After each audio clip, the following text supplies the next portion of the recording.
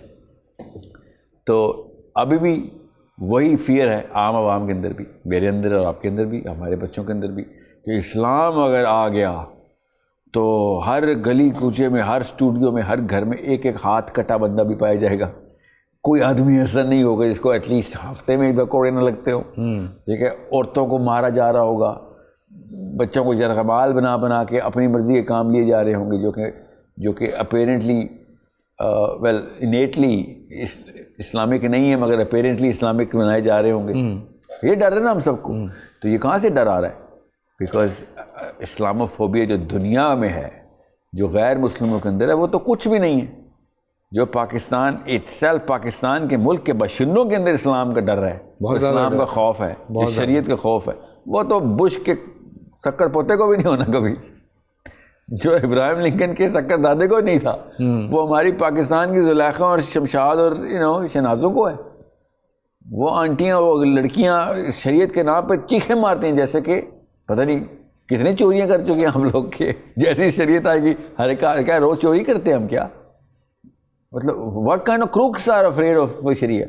میرا تو ہاتھ نہیں کٹے گا الحمدللہ, میں نے تو کوئی چوری نہیں کی. یہ کیوں ہر ایک کو ڈرا کہ روز نکلیں گے چوک چوراہے پہ کوڑے پاڑے وہ کریں گے ہم نے, میں نے تو کوئی زنا کا ارادہ نہیں کیا ہوا. یہ کیوں ڈرایا گیا؟ بیکاز وہ جنریشن جو تھی نا 40s and 30s and 20s کی جنریشن, ان کا جو پرپلشن تھا نا, ذہن کا پرپلشن میٹر, جو مشین جو پرزہ لگا ہوا تھا, وہ اسلام کے وہ والے نکات سے باقاعدہ انگلش انفلوئنس لے کے آیا ہوا تھا. اس لیے آپ دیکھیں گے علماء کی تعداد نیل کے برابر ہے, گنتی آٹے میں نمک کے برابر نہیں تھے ان ایوانوں کے اندر جہاں پہ قرارداد مقاصد نے, کانسٹیٹیوشن آف پاکستان نے وہ تمام تر جڑ پکڑنی تھی جس کی وجہ سے اسلام نے پنپنا تھا. ابھی بلال بھٹو کو یا عمران خان کو, نواز شریف کو, اور کون ہے جو بھی ہیں, یہ زرداری صاحب کو, ان چاروں کو اکٹھے ایک کمرے میں ڈالے ان سے کہ ہاں آپ اسلامک کانسٹیٹیوشن کے مطابق مینیفیسٹو بنائے اپنی پارٹی کا, آپ کو پتہ چلے گا. یہی ہوا جو پاکستان کے ساتھ اس وقت ہوا تھا. They will call the first scholar they require, they know. Then they will call the scholar to call other scholars. They will not do it themselves. Common sense کی بات ہے, کیوں کریں گے؟ نہ انہوں نے کبھی کلیم کیا کہ وہ اسلام کے مفتیان ہیں. اس وقت کے تمام تر اسکالرشپ کو وہ والی invitation to make amendments inside the big literature جو کہ پبلش ہونا تھا کہ پاکستان ان پروسیسز پہ چلنا ہے, ان قوانین پہ چلنا ہے, کبھی ہوا ہی نہیں. مولانا شبیر احمد عثمانی کے علاوہ کوئی ایکٹیو نیم مل ہی نہیں رہا, ڈھونڈ کے تھک گئے. زیادہ سے زیادہ کون ہے؟ کنسلٹنٹ. ریئلی کنسلٹنٹ چاہیے تھے آپ کو, یو نیڈ اے لاٹ مور. آپ تو پاور آ گئی تھی ہمارے پاس, آپ کون سے کنسلٹنٹ چاہیے؟ ڈالیں آپ. ابھی بھی تو ہم اپنی مرضی کے بندے ہی ڈالتے ہیں نا. تو اس وقت اگر پاکستان کا مطلب لا الہ الا اللہ تھا تو لگاتے, پھر علماء کرام کو کہتے کہ یار ایٹ لیسٹ اس لیول کی ڈکٹیشن تو آپ دیں ہمیں. سہیل پہ دوسری طرف جو ایک بہت بڑا ایشو ہوا, آپ بھی اس بات سے پتہ نہیں اگری کرتے ہیں ڈس ایگری کرتے ہیں, لیکن ہم تک جو اسلام پہنچا وہ سعودیہ سے پہنچا اور ایران سے. میرے اور آپ تک نہیں, ہاں ہمارے پچھلے دادا حضور تک ایسے ہی ہوا ہے. اچھا, میرے اور آپ تک تو ہم تو بہت ایکسپوزڈ ہیں. ہاں ہم تو زیادہ بہت ایکسپوزڈ ہیں. ہمیں تو ایکچولی پتہ بھی نہیں ہے کہ MBS یا سعودی عرب میں اس وقت اسکول آف تھاٹس کون سے میجر رائج ہیں. مدخلی اسکول آف تھاٹ کہتا کیا ہے, انکنونشنل جامعۃ الازہر کر کیا رہی ہے اس وقت, کتنا انفلوئنس دے رہی ہے مدینہ یونیورسٹی کو, اینڈ وائس ورسا. یمن کا اصلی مسئلہ کیا ہے ہمیں تو پتہ بھی نہیں ہے. ہمیں تو اسلام مل رہا ہے from the clerics which are a lot more effective in their eloquence. وہ بیان میں ٹھیک ہیں اور ان کے تھرو ہم انفلوئنس لیتے ہیں. میں نے عمومی یوتھ کو ایک سے زیادہ تفسیر پڑھتے دیکھا نہیں. ٹھیک ہے, کیوں؟ کیونکہ وہ ویڈیو سے ہلا ہوا ہے, تو اسلام وہاں سے لے رہے ہیں. میں بھی وہ لوگ پڑھ رہا ہوں جو ان کی بات کر رہا ہوں جو دین کے اوپر تھوڑا سا رجحان رکھتے ہیں, جو تفسیر کھول چکے ہیں. ٹھیک ہے, ورنہ 99% پاکستانیوں کو تو تفسیر کا مطلب ہی نہیں پتا ابھی تک. وہ تو کہتا ہے تفسیر کو کس کتاب کو کہتے ہیں, وہ تو یہ کہتا ہے کہ اس کو یہ نہیں پتا تفسیر ایک کتاب کا نام نہیں ہے، قرآن پاک کے تمام تر صورتوں کو، تمام تر آیات کے ایکسپلینیشن کو تفسیر کہتے ہیں، چاہے جو مرضی لکھے، کوئی ایک ایکسپلینیشن نہیں ہے. جی ہاں صحیح ہے. سو میں وہ یہ بتا رہا ہوں کہ پاکستان میں جو پچھلی جو نسلیں گزری ہیں نا، وہ اسلام کو ایز اے ہیش ٹیگ لے کے چلی ہیں. انہوں نے ٹینجیبلٹی آف دا قرآن نہیں دیکھی تھی، انہوں نے ٹینجیبلٹی آف سیرہ اور سنہ نہیں دیکھی تھی. وہ اس کو برکات کا دین سمجھتے تھے. نیکی بس کل قرآن پڑھ لیا، نیکیاں آ گئیں، باقی دوپٹہ کر لیا ہم نے تو کافی ہے ہمارا. اور بچے اگر نماز پڑھتے ہیں، چاہے گھر میں پڑھے ہیں مسجد میں، that's the extent and scope of Islam for them. بہت دینی قسم کے لوگ ہیں. کیونکہ زیادہ میوزک نہیں ہے گھر میں، شلوار قمیض پہنتے ہیں. اور اگر کسی بچے کے ٹخنے سے اوپر شلوار چلے گئی تو وہ تو طالبان اور القاعدہ ہو گیا ہے. یہ لیول ہے پاکستان کے 99% گھروں کا. Let's just be honest here. جو 1% ریلیجس فرنجز ہیں ان کی تو بات ہی نہ کریں، وہ تو ریپرزینٹ ہی نہیں کرتے. وہ دنیا میں اتنے انکمپیٹنٹ ہیں کہ وہ نظر ہی نہیں آتے ہمیں. We don't respect them in worldly affairs because they don't not know anything about worldly affairs. ماننا پڑے گا آپ کو اس بات کا کہ جو دینی بچہ یا دینی بچی ہوتی ہے، ماشاء اللہ اللہ اس کی پاکیزگی قائم رکھے، وہ پاک صاف ہوتے ہیں، مگر دنیا میں وہ کسی کام کے نہیں ہیں. ان کو دنیا میں کچھ نہیں پتا کہ دنیا میں سائنسز کیا کر رہی ہیں، پروگریشن کس لیول پہ جا رہی ہے. اس لیے ان کو مین سٹریم کا حصہ نہیں بننا دیا جا رہا. کسی اور ملک میں ایسے نہیں ہو رہا ہے، ہمارے دیسستان میں ایسے ہو رہا ہے، انڈیا میں ایسے ہوتا ہے، پاکستان میں ایسے ہوتا ہے، بنگلہ دیش میں ہوتا ہے، افغانستان میں ایسے ہوتا ہے، ایران میں بھی ایسے نہیں ہوتا. You need to understand that. تو یہ خاص ہی پٹی ہے. ایران میں تو ابھی بڑا ریولوشن آیا. ہاں ایران کی خیر ایک ڈفرینٹ، ایک چھوٹا سا فرق، کافی بڑا فرق ہے، مگر ایک کیٹیگری میں فرق ہے، تو اتنا بڑا ڈفرینس آ گیا. سو اب جس سینگ کہ ہم کافی ایکسپوز تھے. جب مرضی کی چیزیں لینی تھی تو ہم نے لی ہیں. اگر ہم نے اسلام نہیں لیا نا تو ہم اپنی مرضی سے نہیں لیا. ہمیں ویسے بھی اسلام میں یہ پسند ہے کہ ہم جو اپنی مرضی کا ہوتا ہے وہ لے لیتے ہیں. ہاں نہ صرف اسلام میں بلکہ ہر جگہ پہ. ہاں. تو اگر گھروں میں اسلام اس طریقے سے نہیں آیا جیسے صحابہ کے گھروں میں آیا تھا، تو ہمیں چاہیے ہی نہیں تھا. کیونکہ ہمیں جینیفر اینسٹن چاہیے تھی تو اس کی فیشن اسٹیٹمنٹس ہی ہم نے لے لی. ہمیں جینیفر لوپیز اور جینیفر اینسٹنس کی فرصت ملتی تو ہم فاطمہ اور عائشہ کے پاس جاتے نا. We really by design installed Europe inside our homes. اتنی کمپٹنس پاکستان کی آنٹی اور انکل نے دکھائی ہے اپنے گھر میں یورپ انسٹال کرنے میں کہ بیان سے باہر ہے. ایون گوروں کو بھی گورے اتنے نہیں پسند جتنے ہم لوگوں کو گورے پسند ہیں. وہ تو گورا کمپلیکس تو ہمارے اندر. جی صرف گورا کمپلیکس نہیں نا، مطلب آپ دیکھیں نا یہ جتنا یہ گورا کرنے والی کریمیں ہمارے ملکوں میں بکتی ہیں، کہیں اور تو نہیں بکتی. جی ہاں وہ تو چلیں ایک آف شوٹ ہے نا، آف شوٹ ہے، مطلب آؤٹ پٹ ہے. کاز کیا ہے؟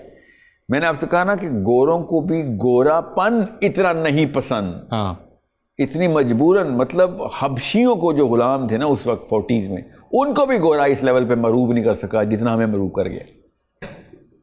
کہ یہ ایک مسئلہ ہے نا. کیوں؟ پھر اس کے لیے الگ پروگرامنگ کرتے رہیں گے، مگر اسلام ہمیں کہیں سے بھی پسند نہیں. کسی گھر کا 100 بندوں کا سیمپل لے لیں کہ اسلام کی کلاسیکل ڈیفینیشن جو آپ کو پتہ چلی ہے وہ انسٹال کر لیں. لوگ ڈرتے ہیں، یعنی آپ یہ کہہ رہے ہیں کہ لوگ ڈرتے ہیں اسلامی قوانین. اور اس کا ذمہ دار میں اس بندے کو ٹھہراتا ہوں جس نے ممبر میں بیٹھ کے ڈرا دیا اسلام سے. یہ غلطی ہی ہے، اس سے ریئیکشنری ہو گیا تھا. ظاہر ہے بیچارہ اتنا ایکسپوز ہوتا تو بچپن میں مدرسے میں ڈالا گیا تھا. وہ اتنا ایکسپوز نہیں تھا، اس کو دنیا نہیں دکھائی گئی تھی، اس کو حفظ کرایا گیا تھا. 8 سال علماء کے اندر رہا، اس نے پوری عمر دی، اس میں کوئی شک نہیں ہے. مگر اس نے اپنے کمپلیکسز پورے قوم کو دے دیے. پھر کیا کیا اس نے اسلام سے ڈرا دیا. وہ بات ہی صرف دوزخ کی کرتا ہے، وہ بات ہی منافق، کفار، فسق فجر، حرام، یہ وہ اس کے ہر وقت بھویں تنی ہوئی ہوتی ہیں. بیچارہ غصے میں رہتا ہے ہر وقت. اس نے پھر یہی بات کرنی ہے. اس کو نظر ہی یہ آتا ہے کہ اس کو ظاہر گناہ تو نظر آ رہے ہیں نا، وہ خود تو نہیں کرتا، واقعی ماننا پڑے گا، مگر اس کی جو فرسٹریشن کے لیولز ہیں وہ اس کو کنٹرول کرنے کی، نہ اس کی ایموشنل انٹیلیجنس اتنی ہے، نہ اس کی ایلوکوینس، نہ کمیونیکیشن سکل.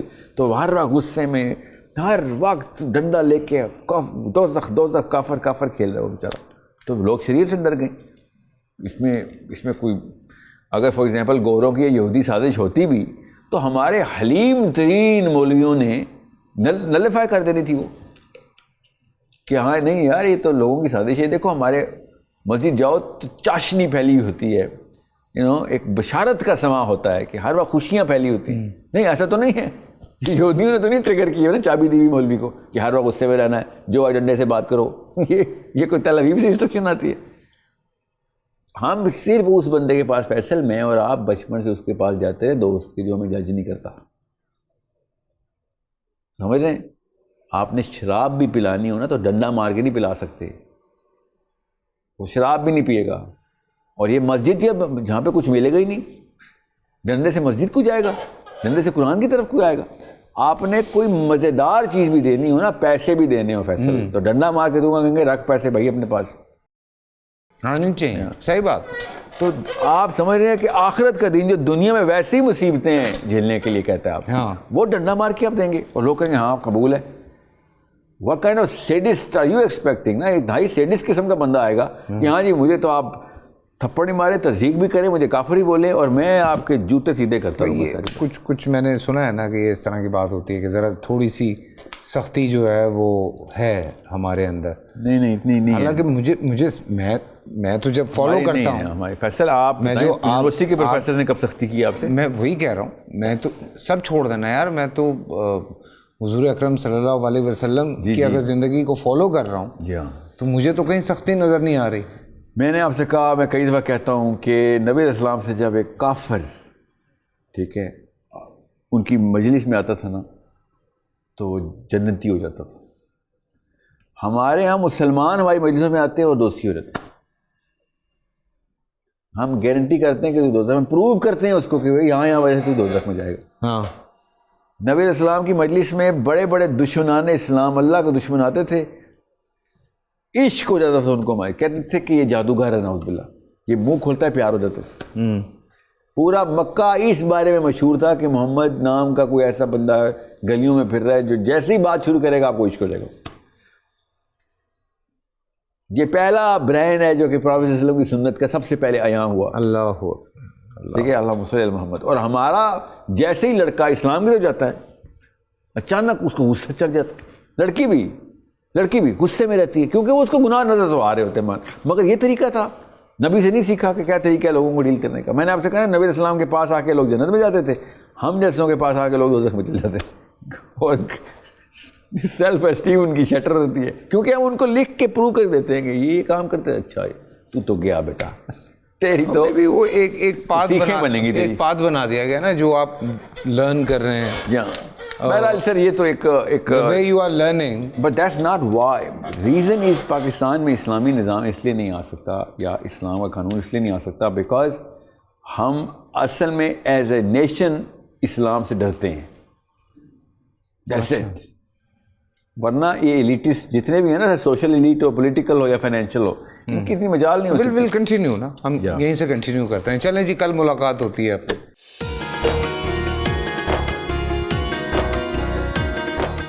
اعوذ باللہ من الشیطان الرجیم.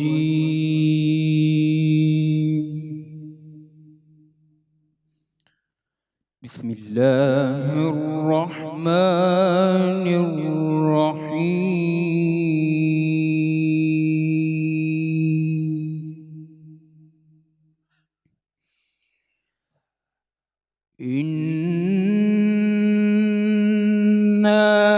فتحنا لك فتحا مبينا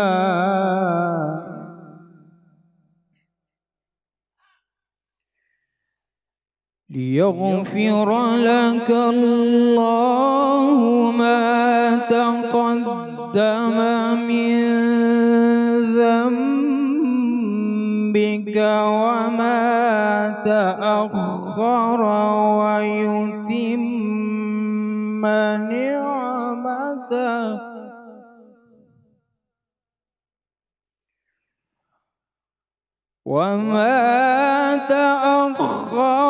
ويتم نعمته عليك ويهديك صراطا مستقيما.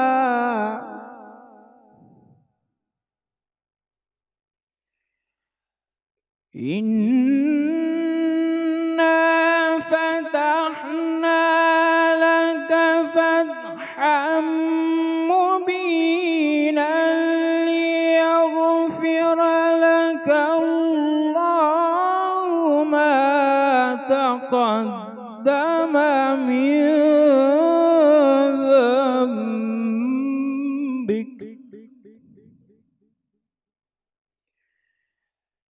ليغفر لك الله ما تقدم من ذنبك وما تأخر ويتم نعمته عليك ويهديك صراطا مستقيما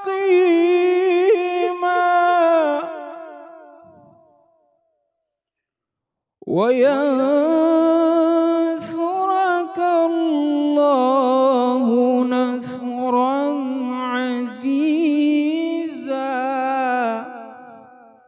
وينصرك الله نصرا عزيزا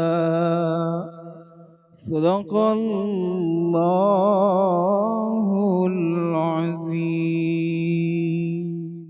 صدق اللہ العظیم. السلام علیکم. سورہ فتح آیت نمبر 1 2 3. ترجمہ. اے پیارے حبیب، بے شک ہم نے آپ کو کھلی فتح عطا کی تاکہ اللہ تعالیٰ آپ کے صدقے آپ کے اگلوں اور پچھلوں کے گناہوں کو معاف فرماتے اور آپ پر اپنی نعمت تمام کرتے اور راستہ دے صراط مستقیم کا، اور اللہ تعالیٰ زبردست مدد کرے آپ کی. آمین ثم آمین. اور آج کا دن ہمیں یاد دلاتا ہے فتح مکہ، اور یہ ایک ایسا دن ہے جو شاید ہر مسلمان کو بازبانی یاد ہے. اس کے حوالے سے جب بھی یہاں پہ ذکر ہوتا ہے، بات ہوتی ہے یا کہیں پہ بھی، تو بہت سارے ایسے مسائل، ایسے فضائل پیش کیے جاتے ہیں جو پھر سے ہمارے ایمان کو تازہ کر دیتے ہیں. وہ آپ کا لشکر لے کر مکے کی طرف آنا اور فوج کو دیکھ کر وہاں جو قریش قبیلہ تھا ان کا جو رد عمل تھا، وہ تمام چیزیں آج ہم اپنے جو علماء کرام ہیں ان سے جانیں گے.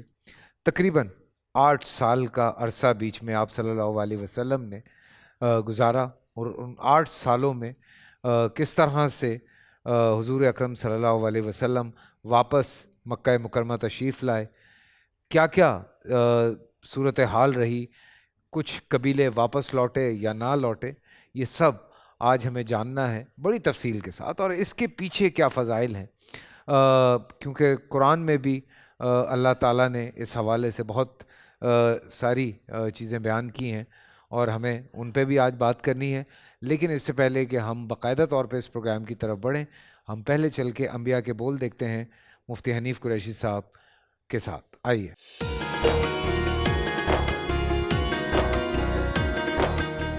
بسم اللہ والصلاۃ والسلام علی رسول اللہ. معزز ناظرین و سامعین، انبیاء کے بول، تذکرہ حضرت یوسف علیہ السلام. بادشاہ ریان بن ولید کے 2 مصاحب، کہ جن میں سے ایک لنگر کی روٹیاں پکاتا تھا اور دوسرا جو بادشاہ کو مشروب پیش کرتا تھا، ان پر جو الزام تھا کہ یہ بادشاہ کو زہر دلانا چاہتے تھے، انہوں نے جو خواب بیان کی حضرت یوسف کے سامنے، جناب یوسف نے جو اس کی تعبیر بتائی اس کے مطابق ہی ان کا فیصلہ ہو گیا. ایک کو سزائے موت سنا دی گئی، پھانسی پر لٹکانے کا حکم دے دیا گیا، اور دوسرے کو اپنے پچھلے عہدے پر بحال کر دیا گیا. تو جس وقت وہ جانے لگا، جسے آزاد کیا جا رہا تھا، حضرت یوسف علیہ السلام نے اسے جاتے ہوئے فرمایا کہ بادشاہ کے سامنے میرا ذکر کرنا، میرا تذکرہ کرنا. چنانچہ جب یہ باہر نکلا، شیطان نے اسے بلا دیا اور اس سے یاد ہی نہ رہا کہ میں نے جیل میں کوئی وعدہ کیا تھا اور وہاں جناب یوسف علیہ السلام نے مجھے خواب کی کوئی تعبیر بتائی تھی. وقت بیتتا گیا، اسی طرح چند سال گزرے تو ایک دن بادشاہ ریان بن ولید خواب دیکھتا ہے کہ 7 موٹی موٹی گائیں ہیں اور 7 پتلی پتلی گائیں ہیں. تو یہ جو دبلی پتلی گائیں ہیں یہ ان موٹی گائیوں کو کھا رہی ہیں. اور پھر وہ دیکھتا ہے کہ 7 خشک بالیاں ہیں، خوشیں ہیں، اور 7 سبز بالیاں ہیں. تو یہ خشک بالیاں ان سبز بالیوں سے لپٹتی ہیں اور انہیں بھی یہ خشک کر دیتی ہیں. بادشاہ بیدار ہوا تو اس نے اپنے سارے درباریوں کو بلایا، اور اس وقت بادشاہوں کے درباروں میں معبر، خوابوں کی تعبیر بتانے والوں کا بھی ایک عہدہ ہوتا تھا کہ جو بڑے مانے ہوئے لوگ ہوتے تھے، اور یہ ان کے مذہبی رہنما ہوتے تھے، اور ان کا یہ کام اور ڈیوٹی ہوتی تھی کہ وہ تعبیر بتائیں. بادشاہ نے ان سے کہا کہ مجھے میرے ان خوابوں کی تعبیر بتاؤ. تو وہ سارے مل کر بیٹھے معبرین. تو وہ کہنے لگے کہ اے بادشاہ، یہ تیرا خواب پراگندہ ہے، یعنی ایسا خواب ہے جس کی کوئی تعبیر نہیں ہے. بادشاہ بے قرار ہو گیا، پریشان ہو گیا. تو اس ساقی کو یاد آ گیا کہ ایک شخص تھا جیل میں جس نے میری خواب کی تعبیر بتائی تھی، اور جیسے تعبیر بتائی تھی ویسے ہی ہوا. چنانچہ اس نے بادشاہ کے سامنے یہ تذکرہ کیا کہ میں ایک ایسے معبر کو جانتا ہوں کہ جس کی خواب کی تعبیر میں کوئی خرابی اور کوئی غلطی نہیں لگے گی. چنانچہ یہ جیل گیا.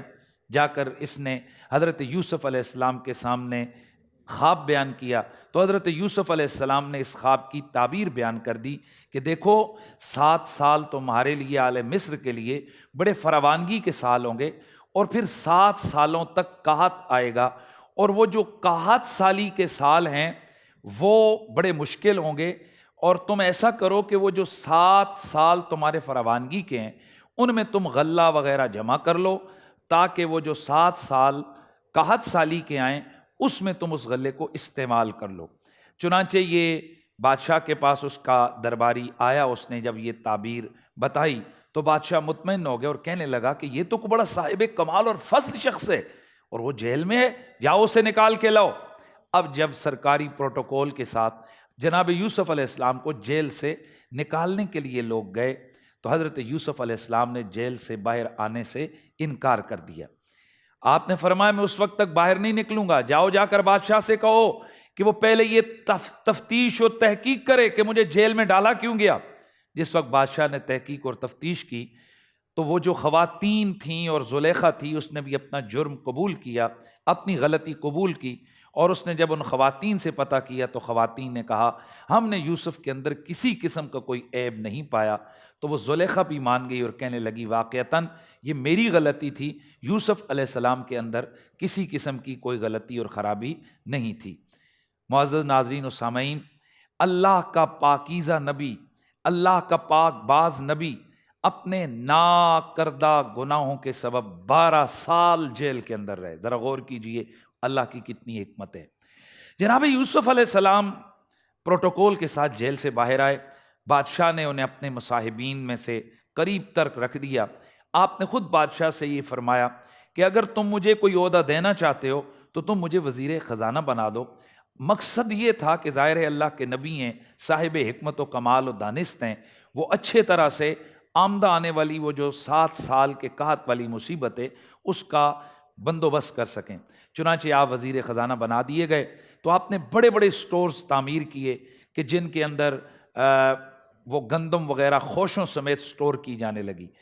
تو بڑا فراوانی کے سال آئے تو آپ نے وہاں ایک قانون مقرر کروایا کہ ان جو فراوانی کے سال ہیں ان فراوانی کے سالوں کے اندر بھی جتنے بھی لوگ ہیں وہ اپنا غلہ اپنے طور پر بھی اس کو سیو کریں گے، اور حکومت کے حوالے سے بھی انہوں نے بہت بڑے بڑے سٹورز بنائے تاکہ ان کے اندر اس غلے کو محفوظ کیا جا سکے. جب یہ فراوانی کے سال ختم ہو گئے تو قحط سالی شروع ہو گئی. جن لوگوں کے پاس جو کچھ جمع پونجی تھی انہوں نے اپنا غلہ استعمال کیا.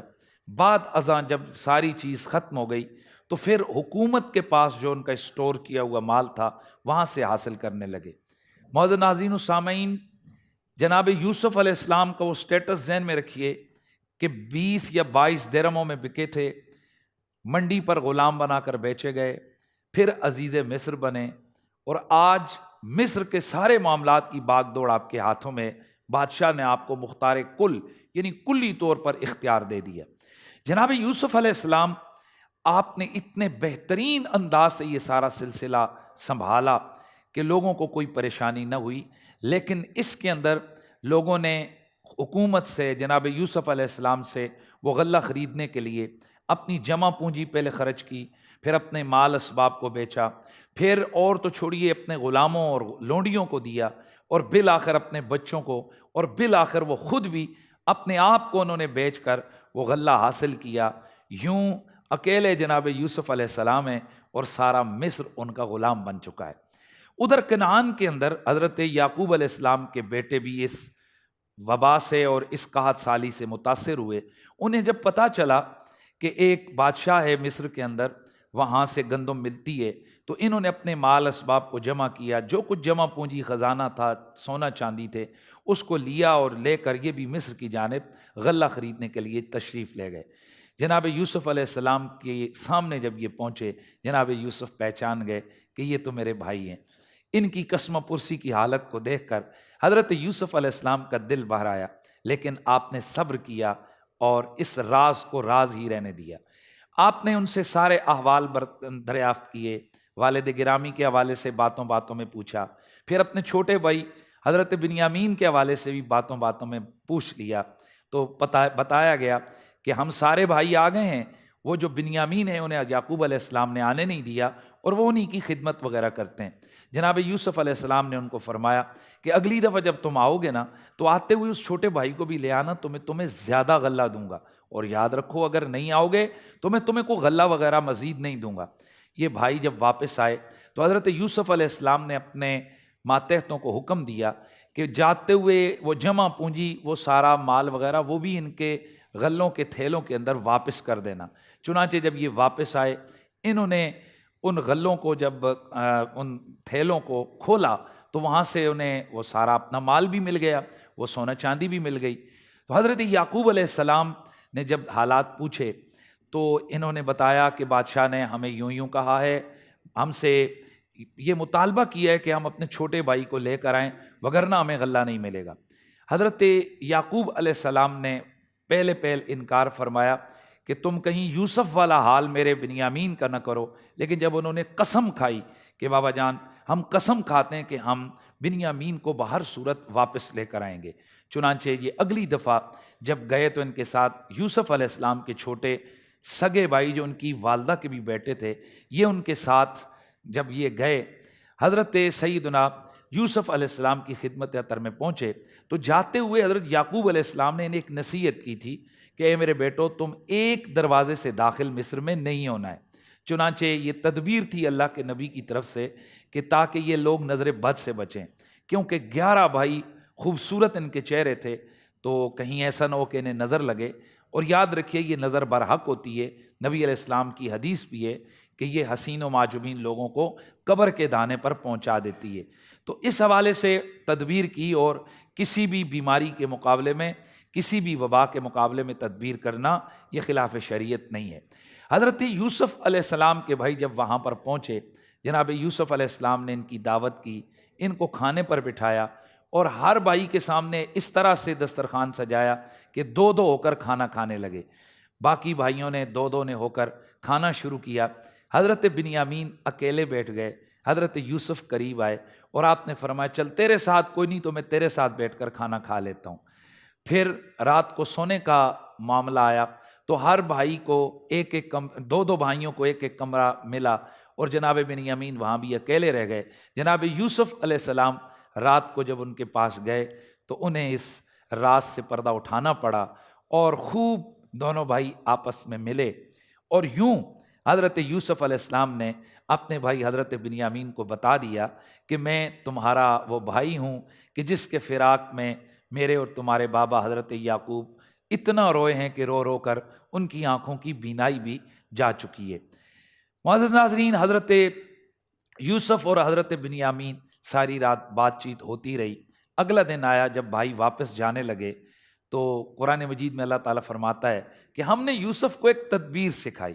حضرت یوسف علیہ السلام نے ایک تدبیر یہ کی کہ اپنے بھائی حضرت بنیامین کو اپنے پاس روک لیں، کہ آپ نے فرمایا اپنے ماتحتوں کو کہ وہ جو پانی پلانے والا سونے کا پیالہ تھا، آپ نے فرمایا کہ یہ بھائی بنیامین کے سامان کے اندر رکھ دو۔ جب یہ بھائی اپنا سامان اٹھا کر واپس کنعان کی طرف آنے لگے تو پیچھے سے آواز دی سرکاری کارندوں نے کہ اے قافلے والو رک جاؤ، تم نے بادشاہ کا پیالہ، تم نے سونے کا پیالہ چورایا ہے۔ یہ کہنے لگے بھائی ہم نبی کی اولاد ہیں، ہم کیسے یہ چورا سکتے ہیں؟ نے کہا نہیں نہیں، تلاشی دینی ہوگی۔ جس وقت روک کر انہوں نے سامان کی تلاشی لی تو وہ پیالہ جو تھا وہ حضرت یوسف کے بھائی جناب بنیامین کے اس سامان سے برآمد ہوا۔ وہ دیکھ کر حیران رہ گئے۔ حضرت بنیامین تو چونکہ اس راز سے واقف تھے، آپ خاموش ہو گئے۔ جناب یوسف نے ان سے پوچھا بتاؤ اگر کسی سے چوری برآمد ہو جائے، چوری کا مال، تو پھر اس کی سزا کیا ہے؟ وہ کہنے لگے کہ وہ جس کا مال چرائے گا اسی کا غلام بنا لیا جائے گا، اسی کے پاس رہے گا۔ تو آپ نے فرمایا جاؤ پھر تم اس بھائی کو میرے پاس چھوڑ جاؤ، اور جاؤ جا کر اپنے والد سے کہہ دینا کہ تمہارے بھائی نے چوری کی ہے، اور اس سزا میں وہ بادشاہ کے پاس رک گیا۔ بات ہماری یہاں تک ہے، کوشش کریں گے کل اس واقعے کو کمپلیٹ کریں۔ اپنا خیال رکھیے گا۔ السلام علیکم ورحمۃ اللہ تعالی وبرکاتہ۔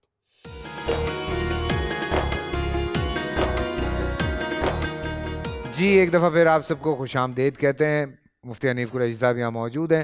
حضرت یوسف علیہ السلام کے حوالے سے غالباً آج تیسرا دن ہے جب آپ کا جو ذکر ہے وہ چل رہا ہے، اور حضرت یوسف علیہ السلام کے حوالے سے بے تحاشا جو ہیں وہ ویسے باتیں ہوتی ہیں، اور قصص الانبیاء میں آپ کا بھی بڑا ذکر ہوتا ہے، کیونکہ 3 ایسے مین ایونٹس ہیں جو بہت بڑے ایونٹ ہے۔ ایک وہ کنویں میں پھینکنے والا ہے، پھر حضرت زلیخا کا ایک وہ جو پورا وہ والا ایونٹ ہے، پھر آپ کو جب جیل ہو گئی، اور پھر اللہ تعالیٰ نے آپ کو جو سیریسلی مطلب میں وہ کبھی کبھی سوچتا ہوں کہ کنویں میں پھینکا آپ نے شکایت نہیں کی بھائیوں سے، یہاں تو لوگ بدلہ لینے کھڑے ہو جاتے ہیں۔ اتنا بڑا الزام لگ گیا، آپ نے تب بھی کوئی شکایت نہیں کی، حالانکہ کرتا تو پیچھے سے پھٹا تھا، وہ بھی ثابت ہو گیا۔ پھر جیل ہوتی ہے، پھر اس کے بعد آپ اللہ پہ اتنا توکل، اللہ اکبر اللہ اکبر، اور دیکھیں اللہ پھر کیسے نوازتا ہے، آپ کو مصر کا شہزادہ بنا دیتے ہیں اللہ۔ تو تھوڑا سا نا ہمیں یہ بچوں کو بھی لرن کرنے کی ضرورت ہے، یہ بڑی ضرورت ہے۔ یہ بچوں کو نا صبر کرنا سکھائیں، پیشنس تھوڑے، یہ نہیں کہ ظلم ہو رہا ہے تب بھی صبر کریں، ہاں، لیکن صبر، اللہ پہ توکل، اللہ پہ یقین رکھیں، بس یہ میرا ماننا ہے۔ جب آپ کا اللہ پہ یقین ہے نا، دنیا کا کوئی آدمی آپ کو ہرا نہیں سکتا۔ یقین رکھیں۔ ہمیں کبھی کبھی یہ لگتا ہے کہ پتہ نہیں اللہ تعالیٰ نے ہمیں کس مشکل میں ڈال دیا ہے۔ میرے ایک دوست کہتے ہیں نا کہ جب مشکل میں پڑو تو سمجھو کہ اللہ پیار کرتا ہے تم سے۔ جب کوئی مشکل ہی نہیں پڑ رہی، اتھے جا کے پھڑیا جانا ہنسی پھر۔ جب کوئی مشکل ہی نہیں پڑ رہی، وہ ہے نا کہ اللہ تعالیٰ کی وہ ڈھیل دی ہوئی ہے، تو یہ بھی یاد رکھیے گا۔ تو رسی پتہ نہیں یہاں کھینچتی ہے کہ وہاں کھینچتی ہے، دعا کریں یہیں کھینچ جائے تاکہ وہاں پہ آسانی ہو جائے۔ اللہ عافیت رکھے، آخرت میں عافیت رکھے۔ پروفیسر صاحب صحیح کہہ رہا ہوں میں؟ آپ لوگوں کے ساتھ بیٹھ کے میں بڑی بڑی باتیں کرنے لگ گیا۔ لوگ کہہ رہے ہیں اسلامک اسکالر ہے، اور میں نہیں بھائی، میں نہیں ہوں، میں تو کچھ بھی نہیں ہوں، میں تو ان لوگوں کے ساتھ بیٹھتا ہوں۔ پوسٹر چل رہے ہیں لوگ ماشاءاللہ گروپوں میں، مذہبی گروپوں میں آپ کو خراج تحسین پیش کر رہے ہیں ناموس رسالت پہ جو آپ نے پہرا دیا ہے۔ ہمارے علماء کے گروپوں میں ماشاءاللہ فیصل قریشی بھائی کو اصل میں غلط انٹرپریٹ ہو گئی، وہ لوگوں تک بات غلط چلی گئی، وہ بات غلط ایڈٹ ہو کے، میں یہ آن ایئر بھی کہہ رہا ہوں کہ وہ بات غلط چلی گئی۔ وہ اس طرح سے نہ آپ لوگ یہ چاہتے ہیں نہ میں یہ چاہتا ہوں۔ میں آج بھی کسی انٹرویو میں یہ بتا رہا تھا کہ بھائی مجھے تو علامہ صاحب نے ٹوک دیا تھا اس بات پہ کہ نہیں بیٹا ایسی بات بھی نہیں کرو، کیونکہ ہم تو یہ چاہتے بھی نہیں ہیں۔ تو مجھے یہ بات آپ نے کہی تھی، آپ نے کہا تھا کہ ہم تو یہ چاہتے بھی نہیں ہیں کہ ایسی بات نہیں کرو۔ تو بھائی ہم امن پسند لوگ ہیں، اور ہم امن چاہتے ہیں، اور جو لوگوں کے ساتھ ہوا ہے اس پہ تو ہم نے احتجاج کیا سب سے زیادہ۔ یار بھول گئے آپ لوگ، ایک تو ہماری قوم بھول بہت جلدی جاتی ہے بہت ساری چیزیں، بٹ اینی وے ہم بڑھیں گے نعت رسول مقبول کی طرف، واپس آئیں گے باقاعدہ۔ آج فتح مکہ پہ بات کرنی ہے، اور غور سے سنیں اور سمجھیں ان چیزوں کو، یہ انڈرسٹینڈ کرنے والی چیزیں ہوتی ہیں، اس سے ایمان اور تازہ ہوتا ہے۔ تو ہمارے ساتھ قاضی عزیر قادری صاحب ہیں میرپور خاص سے، خاص طور پہ تشریف لائے ہیں جی آج ہمارے پروگرام میں حصہ لینے کے لیے۔ آپ کا ہم شکریہ ادا کرتے ہیں۔ قاضی صاحب بسم اللہ کیجئے، بسم اللہ کیجئے۔ نعت رسول مقبول ہے؟ جی بسم اللہ.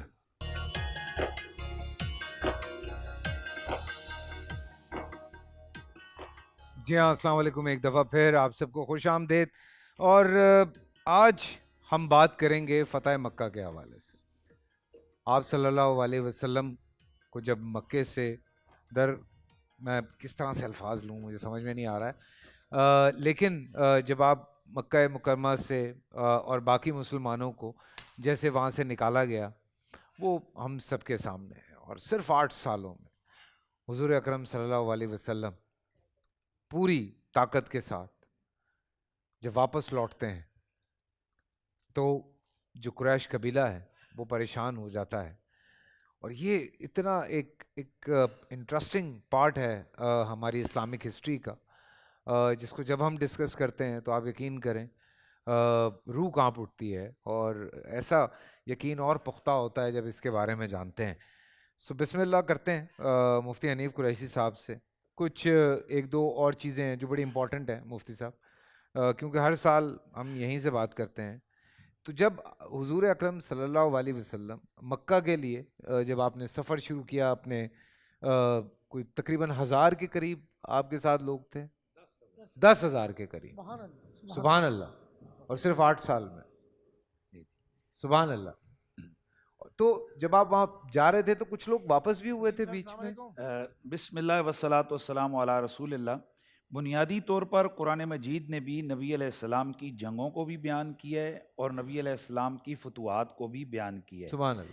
اور احادیث مبارکہ میں بھی یہ چیزیں بیان ہوئی ہیں. اصل ان چیزوں کے بیان کا مقصد یہ ہے کہ مسلمانوں کو یہ پتہ چل جائے کہ یہ صرف تسبیح اور لوٹے مسلح سے اسلام نہیں پھیلا ہے. اس کے لیے نبی پاک اور نبی پاک کے صحابہ اور آل بیت نے بڑی مشقتیں اٹھائی ہیں. بے شک بے شک. آپ آغاز اسلام کو دیکھیں, حضور پاک کا طائف کے اندر آپ کے اوپر پتھر برسائے جانے, آپ کا زخمی ہونا, پھر سب سے دردناک تو وہ ہے کہ نبی علیہ السلام کا 3 سال تک شیب ابی طالب کے اندر بالکل تمام سوشل بائیکاٹ ہو جانا, اور پھر وہاں اکیلے خاندان بنو ہاشم کا اس ظلم و ستم کا مقابلہ کرنا.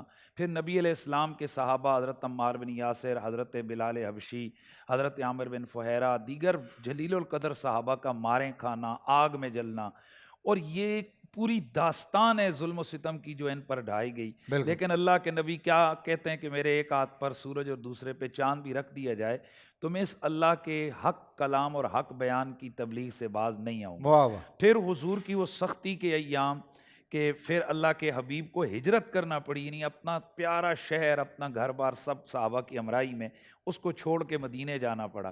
اب مدینے جا کے حالات بدلے, مدینے کے وہ جان نثار صحابہ میسر آئے, وہ ایک ماحول انوائرمنٹ ایسا آیا کہ پھر وہی مدینہ ہے, وہاں بدر لڑی گئی, وہاں احد لڑی گئی, پھر وہیں پر جناب خیبر ہوئی, اور مسلمان الحمدللہ مختصر سے عرصے کے اندر قوت میں آ گئے. اور پھر قرآن آ گیا. قرآن کیا کہتا ہے؟ اذا جاء نصر اللہ والفتح ورأیت الناس يدخلون فی دین اللہ افواجا فسبح بحمد ربک واستغفرہ انہ کان توابا. اب یہ ذرا دیکھا جائے کہ یہ جنگیں بیان کرنے کا یہ بھی مطلب ہے کہ مسلمانوں کو آداب جنگ کا بھی پتہ چلے. امن کا تو پتہ ہے, یعنی ہم نے اگر جنگ لڑنی ہے تو کیا ہے, اسی لیے نبی علیہ السلام نے بہت سارے آداب بتائے جنگوں کے, اور خود جنگیں لڑ کے بتایا. اور پھر یہ بات بھی قابل غور رہنی چاہیے کہ وہ واقعہ آپ کے سامنے ہوگا کہ اسرائیل کی وزیر اعظم, یاد ہوگا آپ کو کہ اس سے پوچھا گیا کہ تم کس چیز, اس نے کہا کہ میری نظر محمد صلی اللہ علیہ وسلم کی اس وقت وصال پر ہے کہ جس وقت عائشہ صدیقہ سلام اللہ علیہ ان کے چراغ میں تیل نہیں تھا تو تیل مانگ کر لائیں اور انہوں نے روشنی کی, تو جب پہلی اس کو روشنی کی چمک پڑی تو سامنے 9 تلواریں جو ہے نا آپ کے سرانے چمک رہی تھیں. تو اس نے کہا کہ یہاں سے ہم نے سیکھا ہے کہ دنیا یہ نہیں دیکھتی ہے کہ آپ کیا کھا کر سوئیں اور کیا اٹھ کر آپ نے کھائے, دنیا تو یہ دیکھتی ہے کہ تمہارے پاس پاور کتنی ہے. تو اللہ کے نبی نے اپنی امت کو اس حوالے سے بھی ایجوکیٹ کیا, بتایا.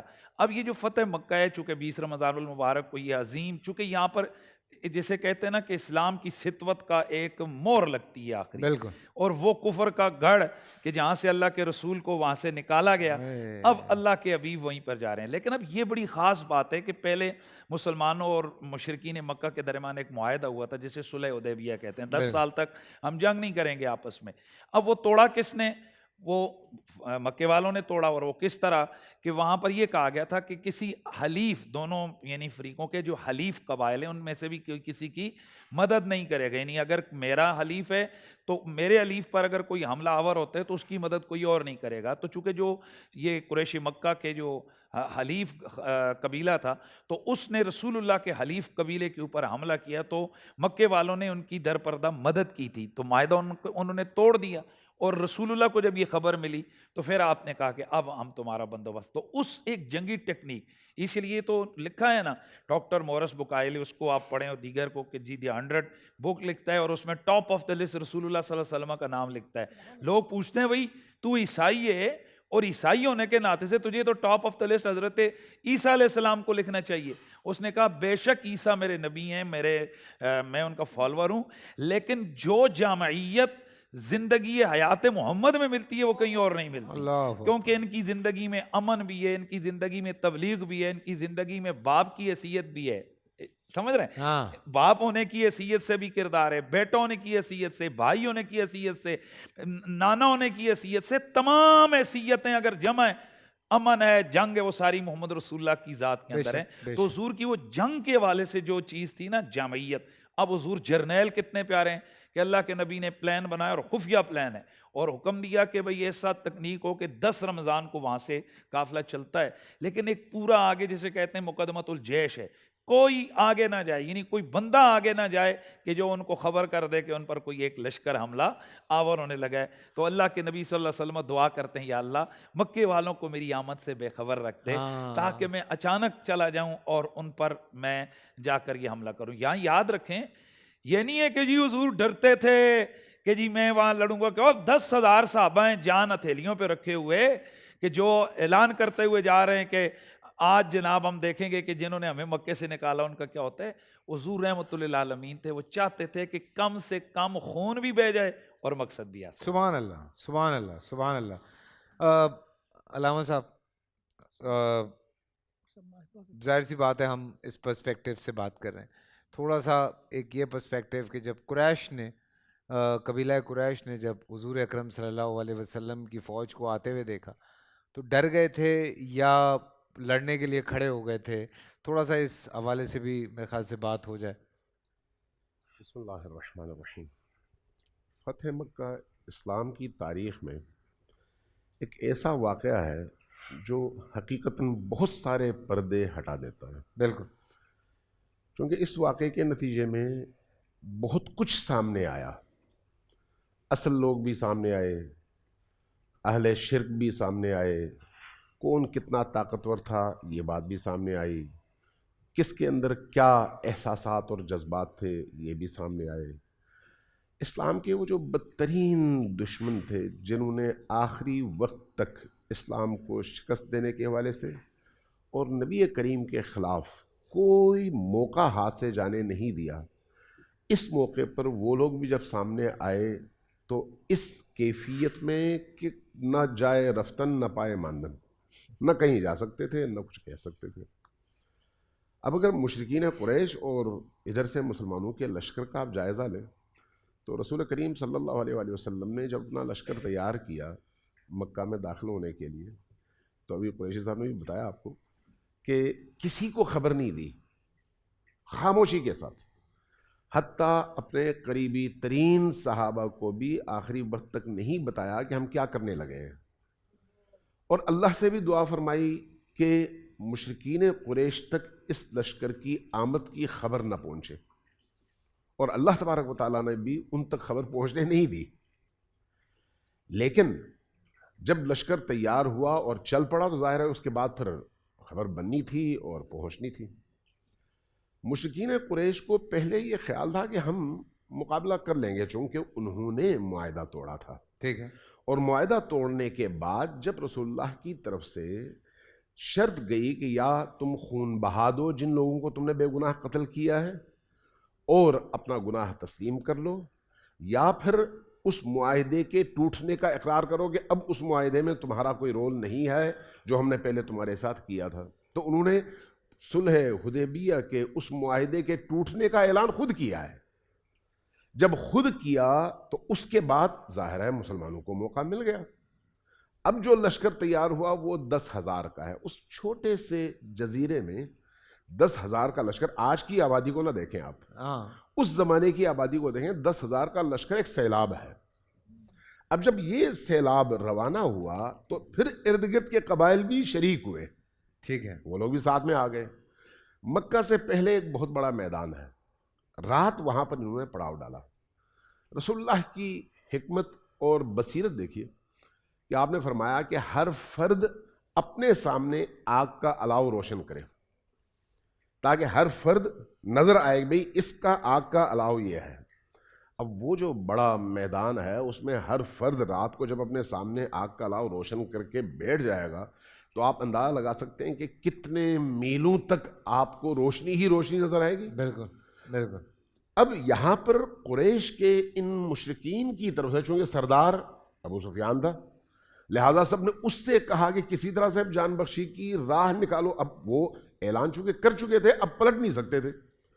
انہوں نے بڑی کوشش کی کہ کسی طرح سے اس اسلامی لشکر کو, مسلمان لشکر کو مکے میں داخل ہونے سے روکا جائے. اور اس کے لیے مورخین نے لکھا ہے, اور میں جو نقل کروں گا وہ رحیق المختوم سے نقل کروں گا. رحیق المختوم مبارک پوری صاحب کی کتاب ہے, انڈین ہے, اور خود وہ اہل حدیث ہیں, سلفی ہیں, اور ان کی اس کتاب کو انعام ملا ہے سعودی عرب میں. اور اس کتاب کا ترجمہ عربی میں, انگریزی میں, فارسی میں, مختلف زبانوں میں کروایا گیا اور پوری دنیا میں بانٹا گیا ہے. ماشاءاللہ. یعنی یہ کوئی متنازع کتاب نہیں ہے, کہنے کا مطلب یہ ہے. تو انہوں نے اپنی اس کتاب میں بڑی زبردست تاریخ لکھی ہے اس حوالے سے.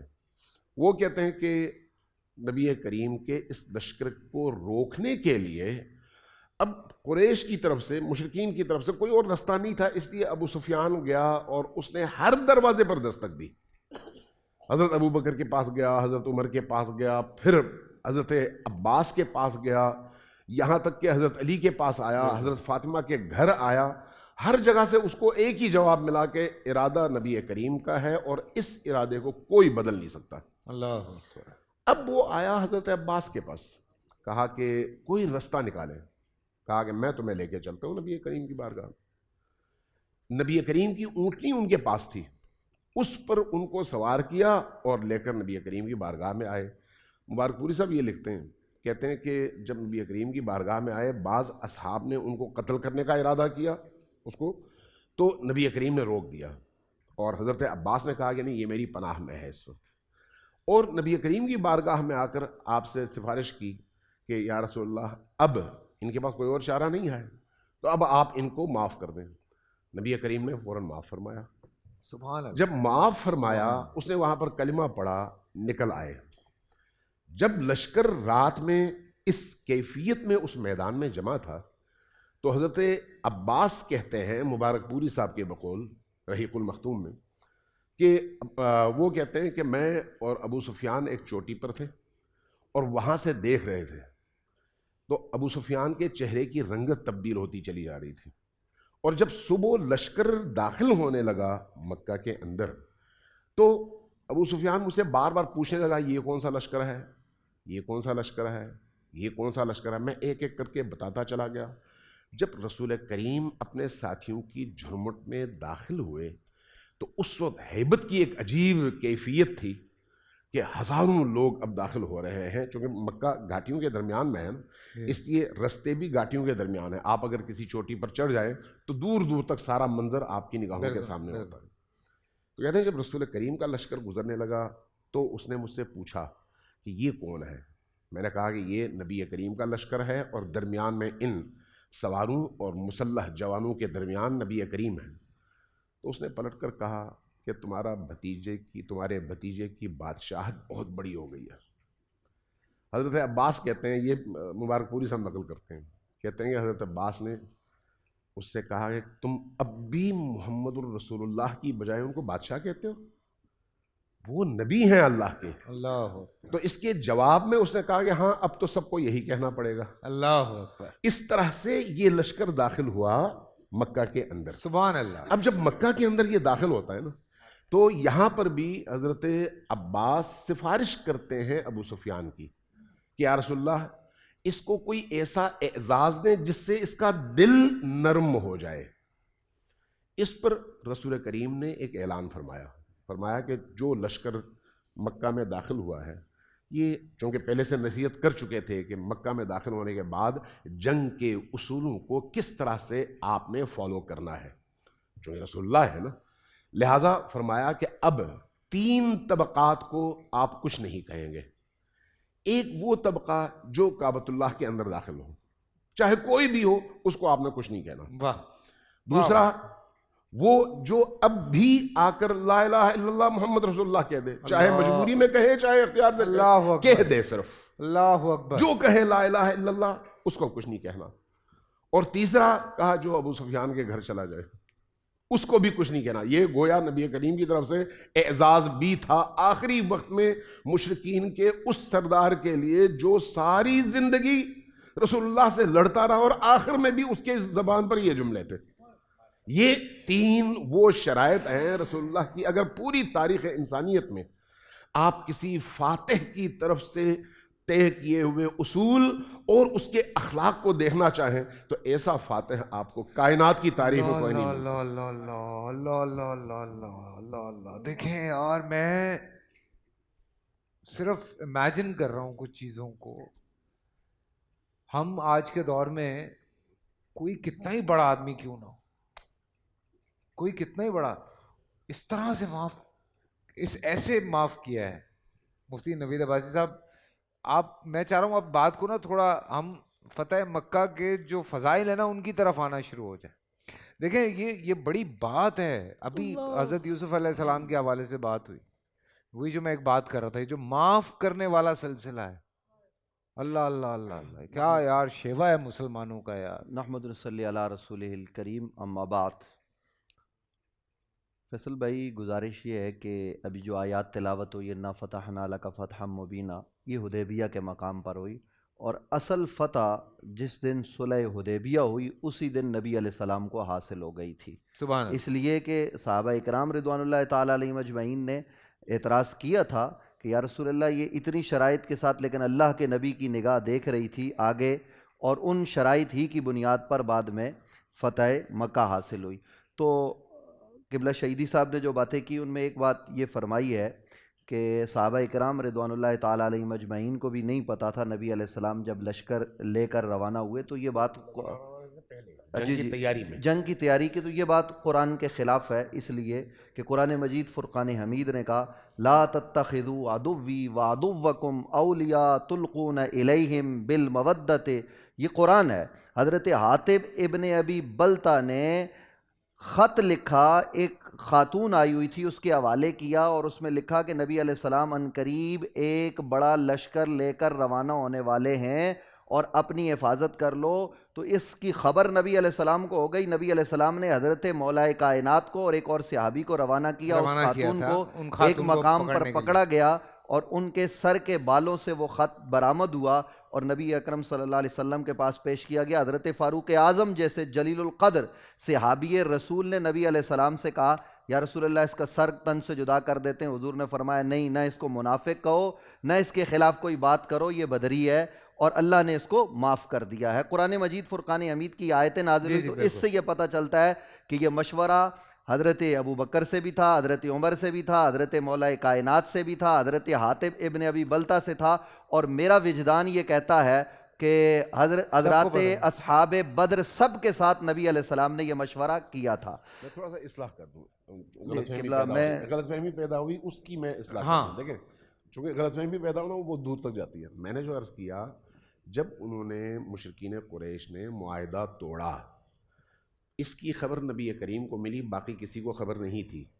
اس وقت نبی کریم نے غیر محسوس طور پر سب کو حکم دیا کہ تیاری کر لو، حتیٰ حضرت عائشہ کو بھی خبر نہیں ہونے دی۔ حضرت عائشہ سے جب حضرت ابو بکر نے پوچھا کہ کیا ہو رہا ہے، کہا نبی کریم نے تیاری کا حکم دیا، لیکن یہ نہیں پتا کس چیز کی تیاری ہے، کس جنگ کی۔ اب یہ جو واقعہ ہے اس کے بعد کا ہے، جب تیاری مکمل ہو گئی تو پھر یہ آیات جو ہے اس شخص کے بارے میں ہے جس نے ادھر جاسوسی کرنے کی کوشش کی۔ نہیں، اس پہ بھی میں عرض کرتا ہوں کہ یہ بات بھی حضرت مولا کائنات حضرت ابو بکر صدیق دونوں کو پہلے نبی علیہ السلام نے پہلے دن، اسی دن حضرت مولا کائنات کو اور حضرت سیدنا ابو بکر صدیق کو اس بات کی خبر تھی۔ ٹھیک ہے، اس پر دلائل موجود ہے۔ خیر، تو فتح مکہ کی بات چونکہ ہو رہی ہے تو فتح مکہ یہ اسلامی تاریخ کا ایک انوکھا واقعہ ہے. ابھی آپ نے جو انبیاء کے بول ہیں اس میں حضرت یوسف علیہ السلام کی بابت سنا کہ انہوں نے بھی اپنے بھائیوں کو کیا کیا؟ معاف کر دیا. کیسے معاف کیا؟ کہ انہوں نے کہا کہ آج کے دن تم سے کوئی جو ہے نا لا تثریب علیکم الیوم، آج کے دن میں نے تمہیں کیا کر دیا؟ معاف کر دیا. تو نبی اکرم صلی اللہ علیہ وآلہ وسلم فتح مکہ کے دن جب داخل ہوئے، جو کچھ شہیدی صاحب نے بیان کیا یہ ایسے ہی ہے، ہماری مستند ترین کتابوں میں ہے کہ جناب ابو سفیان جو اس وقت مسلمان نہیں ہوئے تھے انہوں نے پھر اسلام قبول کیا، اور ظاہر ہے اسلام کا یہ ایک تدریجی عمل ہے، یہ آگے بڑھتا ہے. اور مکہ مکرمہ میں جو نبی علیہ السلام نے کہا نا کہ ابو سفیان کا گھر دارالامن ہے، اس کی وجہ اعزاز ہو سکتا ہے، لیکن کبھی وہ ابتدائی زمانے میں نبی علیہ السلام کے پیچھے نوجوان مکہ کے اوباش پتھر لے کے نکلے تھے، تو ایک دن ابو سفیان نے نبی علیہ السلام کو اپنے گھر میں جگہ دی تھی اور ان بچوں کو بھگا دیا تھا. میرے آقا کریم صلی اللہ علیہ وسلم نے اس احسان کا بدلہ بھی یہ دیا کہ آج پورے مکہ کے فتح ہونے کا دن ہے، 10,000 کا اس مسلمانوں کا لشکر، اور مکہ والے سارے دیکھ رہے ہیں. جہاں نبی علیہ السلام یہ فرما رہے ہیں جو کعبے میں آ گیا امن میں آ گیا، جس نے گھر کا دروازہ بند کر دیا وہ امن میں آ گیا، جو ابو سفیان کے گھر میں آ گیا وہ امن میں آ گیا.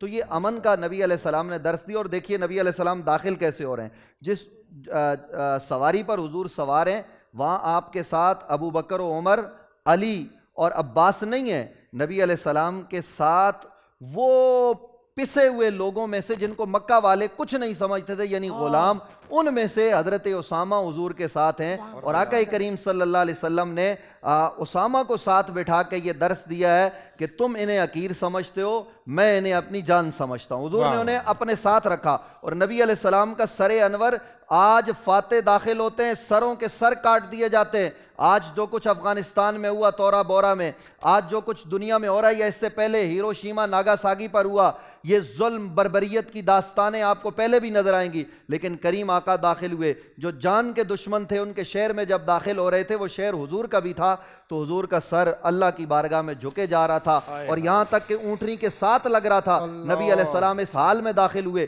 سب کو معاف کیا. لیکن فیصل قریشی صاحب، صحیح الاسناد روایات ہمارے پاس موجود ہیں، یہ آخری بات ہے میری، پھر دیگر علماء بات کریں گے. جب نبی علیہ السلام کے پاس یہ خبر آئی کہ یا رسول اللہ صلی اللہ علیہ وسلم، یہ صحیح بخاری پڑھ رہا ہوں، یا رسول اللہ صلی اللہ علیہ وسلم آپ نے کہا سب کو معاف کر دیں، تو ہم نے تو سب کو معاف کر دیا سوائے ان چند اوباش لوگوں کے جو حضرت خالد کے مقابل آئے تھے. خالد نے ان کا کام تمام کیا، ظاہر ہے وہ مقابلے میں آئے، باقی کسی کو کچھ نہیں کہا گیا. اس موقع پر جب صحابہ نے کہا یا رسول اللہ ایک شخص ابن خطل وہ کعبے کے پردے کے ساتھ لپٹا ہوا، اس کا کیا حکم ہے؟ کیونکہ صحابہ یہ جانتے تھے کہ رسول خدا صلی اللہ علیہ وسلم نے سب کو معاف کیا.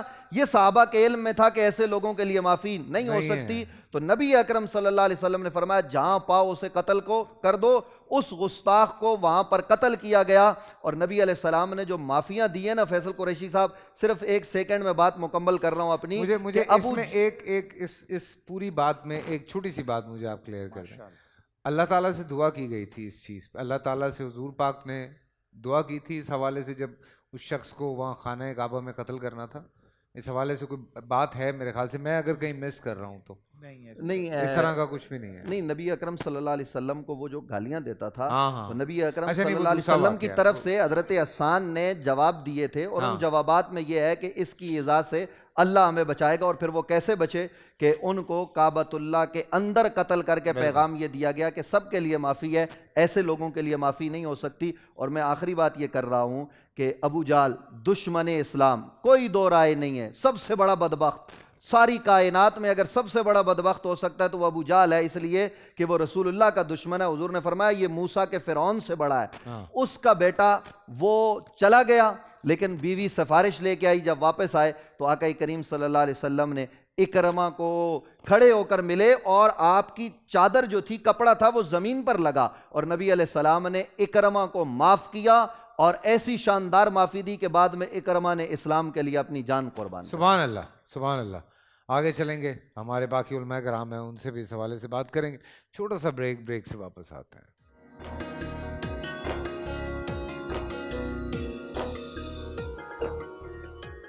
ماشاء اللہ، ماشاء اللہ، ماشاء اللہ، ماشاء اللہ، سبحان اللہ. بھائی کیا بات ہے، کیا بات ہے. مفتی ابو محمد صاحب، گفتگو آپ سن رہے ہیں، فتح مکہ کے حوالے سے بات چل رہی ہے، اور بڑی بڑی خوبصورت باتیں جو ہیں وہ سامنے آتی ہیں جب ہم اپنی اسلامک ہسٹری کو جاننے کی کوشش کرتے ہیں.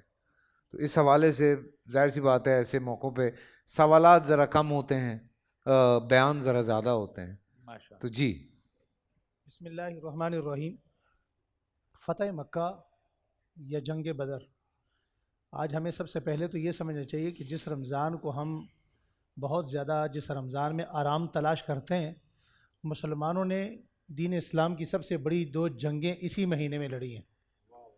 اور دوسری بات یہ ہے کہ فتح مکہ میں جتنے صحابہ اکرام آقا دو عالم صلی اللہ علیہ وسلم کے ساتھ مکہ میں داخل ہوئے، سیرت کے اتنے پہلوؤں پر اتنی کتابیں بنتی ہیں.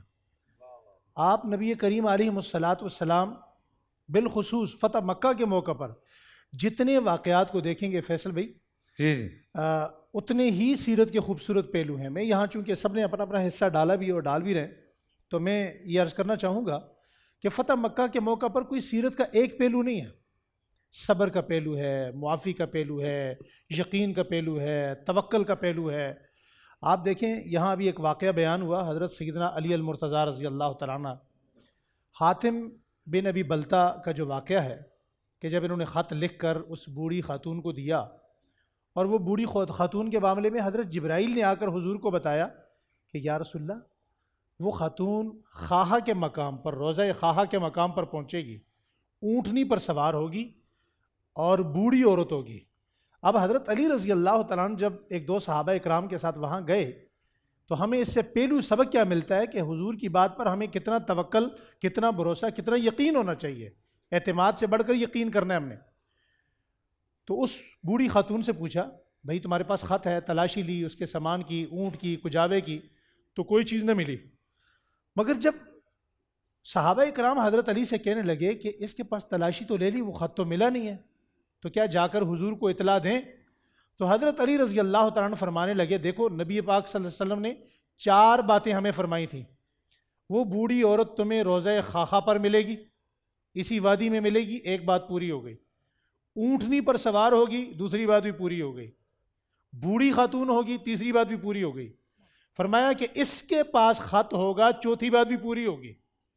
تو مسلمانوں کے لیے اس واقعے سے سب سے خوبصورت پہلو اور سبق یہ نکلتا ہے کہ مسلمانوں کو نظر آئے یا نہ آئے، انہوں نے ہر حال میں اپنے نبی پر یقین کرنا ہے کہ نبی کریم علیہ الصلاۃ والسلام نے جو فرما دیا، یہ ضروری نہیں ہے کہ وہ امتی کو نظر آئے. نبی کو جو نظر آتا ہے وہ بتاتے ہیں، اور وہ ضروری نہیں ہے کہ امتی کی آنکھ دیکھ سکے. امتی کامل وہ ہے جو یقین کرتا ہے.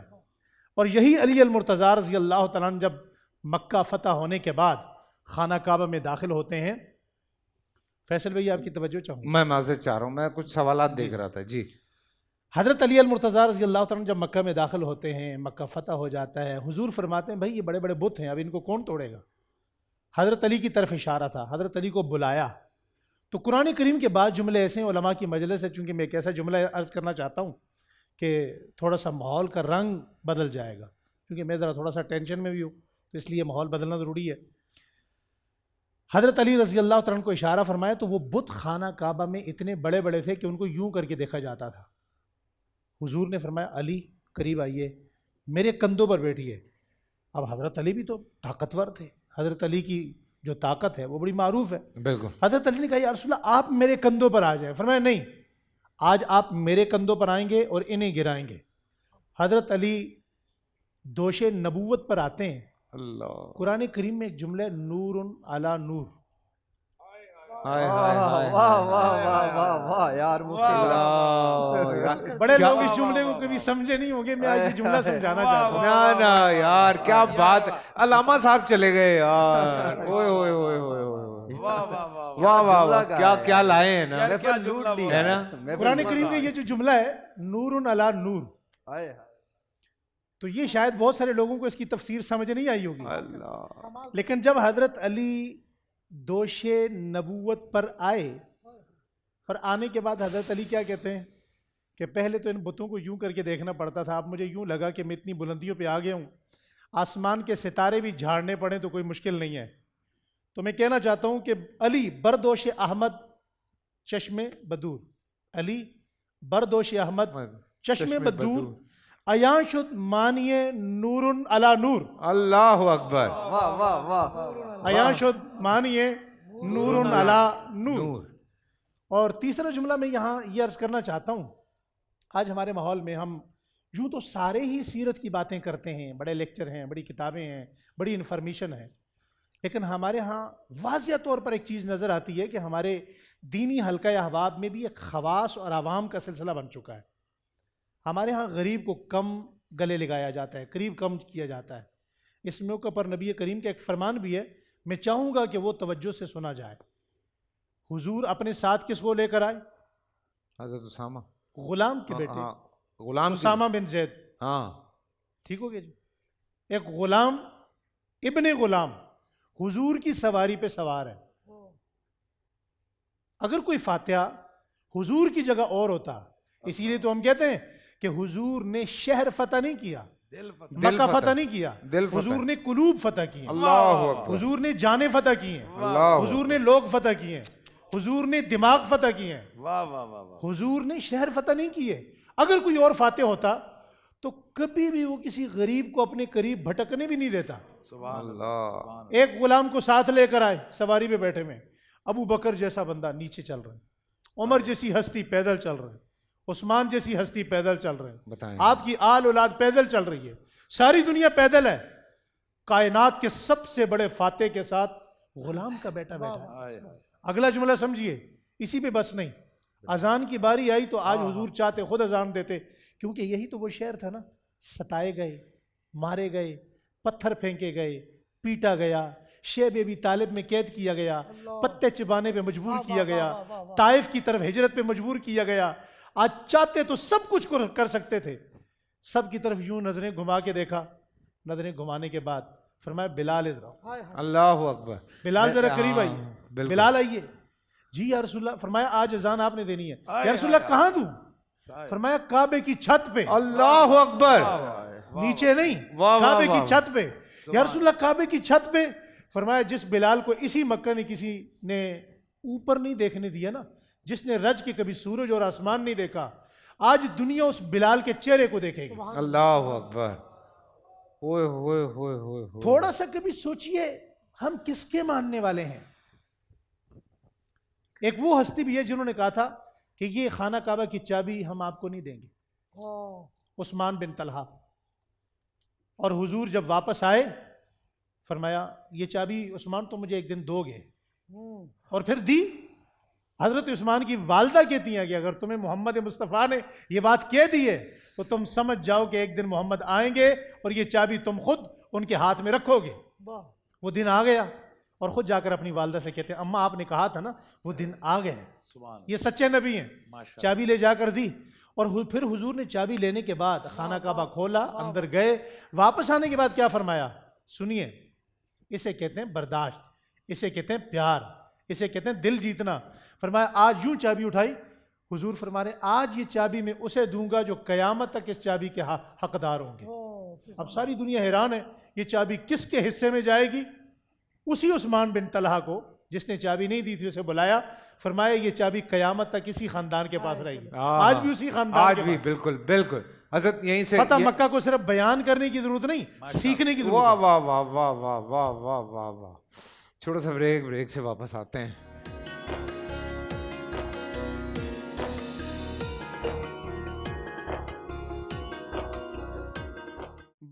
خوبصورت بیانات اور خوبصورت انداز ہمارے علماء کرام کا آپ تک خاص طور سے یہ فتح مکہ کے حوالے سے تمام چیزیں پہنچانا، اور اتنی ڈیپتھ میں چیزیں جب ہم ڈسکس کرتے ہیں، جب ہم بات اس حوالے سے کرتے ہیں، خاص طور سے جو اس طرح کے واقعات ہیں ان کے حوالے سے.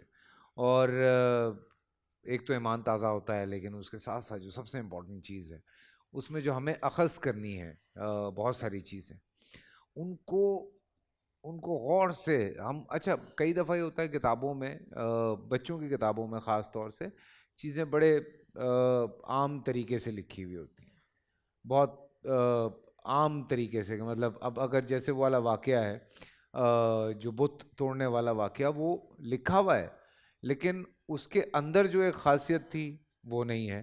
جیسے آپ نے بیان فرمایا کہ جب حضور پاک مکہ مکرمہ تشریف لا رہے تھے تو اس میں جیسے انہوں نے وہ تشریف لائیں، جس طرح وہ جھکتے چلے گئے، وہ ایک بات سمجھنے کی ہے، مطلب اللہ کا کتنا شکر ادا کیا آپ نے. پھر اس میں ایک بات یہ سمجھنے کی کہ وہ تمام قبائل کس طرح سے جمع ہوتے ہیں، جیسے مفتی حنیف قریشی صاحب نے بتایا کہ 8 سالوں میں. اور وہ جو اس میں جب سوشل بائیکاٹ ہوا حضور پاک صلی اللہ علیہ وسلم کا، اور وہ جو 3 سال ہیں جو آپ نے مکے سے باہر گزارے تھے، وہ جب ہم پڑھتے ہیں تو وہ اتنا تکلیف دہ حصہ ہے کہ اس کو پڑھنے کے بعد انسان جو ہے ہل جاتا ہے، کہ اس میں بہت کچھ ہے ان تمام چیزوں میں. حضرت خدیجہ کا وصال بھی اسی اس گھاٹی کا سارا واقعہ یہ بیان ہوا تھا، وہ ہوا ہے. تو میں نے کہا وہ بھی ایک ریمائنڈ کروا دیں کہ وہ بھی آپ سوچیں کہ اس سوشل بائیکاٹ میں جب مکے والوں نے حضور پاک کو بے دخل کیا ہے مکے سے، تو اس میں حضرت خدیجہ کو بھی آپ نے کھویا ہے. تو اس کے باوجود جب وہ واپس آتے ہیں مکے میں، اللہ، تو آپ یہ سوچیں کہ وہ کیا کر رہے ہیں وہاں پہ آ کے اور کس طرح سے بیہیو کر. تو یہ چیزیں انڈرسٹینڈ کرنے کی ہیں، یہ چیزیں سمجھنے کی ہیں. میں پروفیسر صاحب آپ کی طرف آ رہا ہوں، آپ اس پہ اور بہتر طریقے سے جو ہے وہ لوگوں کو سمجھا سکتے ہیں، بتا سکتے ہیں. اس سے بہتر طریقے سے ممکن ہے کہ یہ کیا ماشاء اللہ علماء نے میرے کہنے کا مطلب ہے یہ جو دیکھیں ہمارے اندر نا معذرت، میں بات کاٹ رہا ہوں، معذرت، میں اس لیے حضرت خدیجہ کا ذکر یہاں پہ لے کر آیا ہوں کہ ہمارے یہاں تو بدلہ لینا سب سے پہل ہو جاتا ہے. حضرت حمزہ ہیں، حضور نے قسم کھائی تھی کہ میں ان کے قاتلین سے بدلہ لوں گا، معاف کر دیا، معاف کر دیا. حضرت خدیجہ ہیں جن سے آپ نے بے انتہا محبت کی ہے. سو یہ تمام چیزیں ہیں. اور اس کے بعد جب آپ وہاں جاتے ہیں، تشریف لے جاتے ہیں، تو وہاں جا کے دیکھیں یہ جو پورا جس طرح سے ہینڈل ہوا ہے یہ سچویشن، یہ بالکل کچھ اور ہے. بسم اللہ والصلاۃ والسلام علی رسول اللہ وعلی آلہ وصحبہ اجمعین وبعد. فتح مکہ بڑی عجیب فتح ہے. لوگ فتح کرتے ہیں، جشن مناتے ہیں، ڈھول تاشے بناتے ہیں، واہ واہ. لیکن آج کی ایک ایسی فتح ہے، فاتح تواضع اور انکساری سے جھکے جا رہے ہیں، آنکھوں میں آنسو ہیں، کہہ رہے ہیں انا فتحنا لک فتحا مبینا. یہ آج جو کچھ ہے یہ اسلام کی عظمت پر دلیل ہے. آج اسلامی نظریہ عربی قومیت پر اس نے فتح پائی.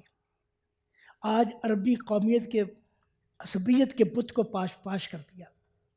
آج آپ نے کہہ دیا سب انسان برابر ہیں. آپ جب بیت اللہ میں داخل ہوئے، آپ کے ساتھ کون تھا؟ حضرت اسامہ بن زید تھے، حضرت بلال تھے، دونوں غلام تھے.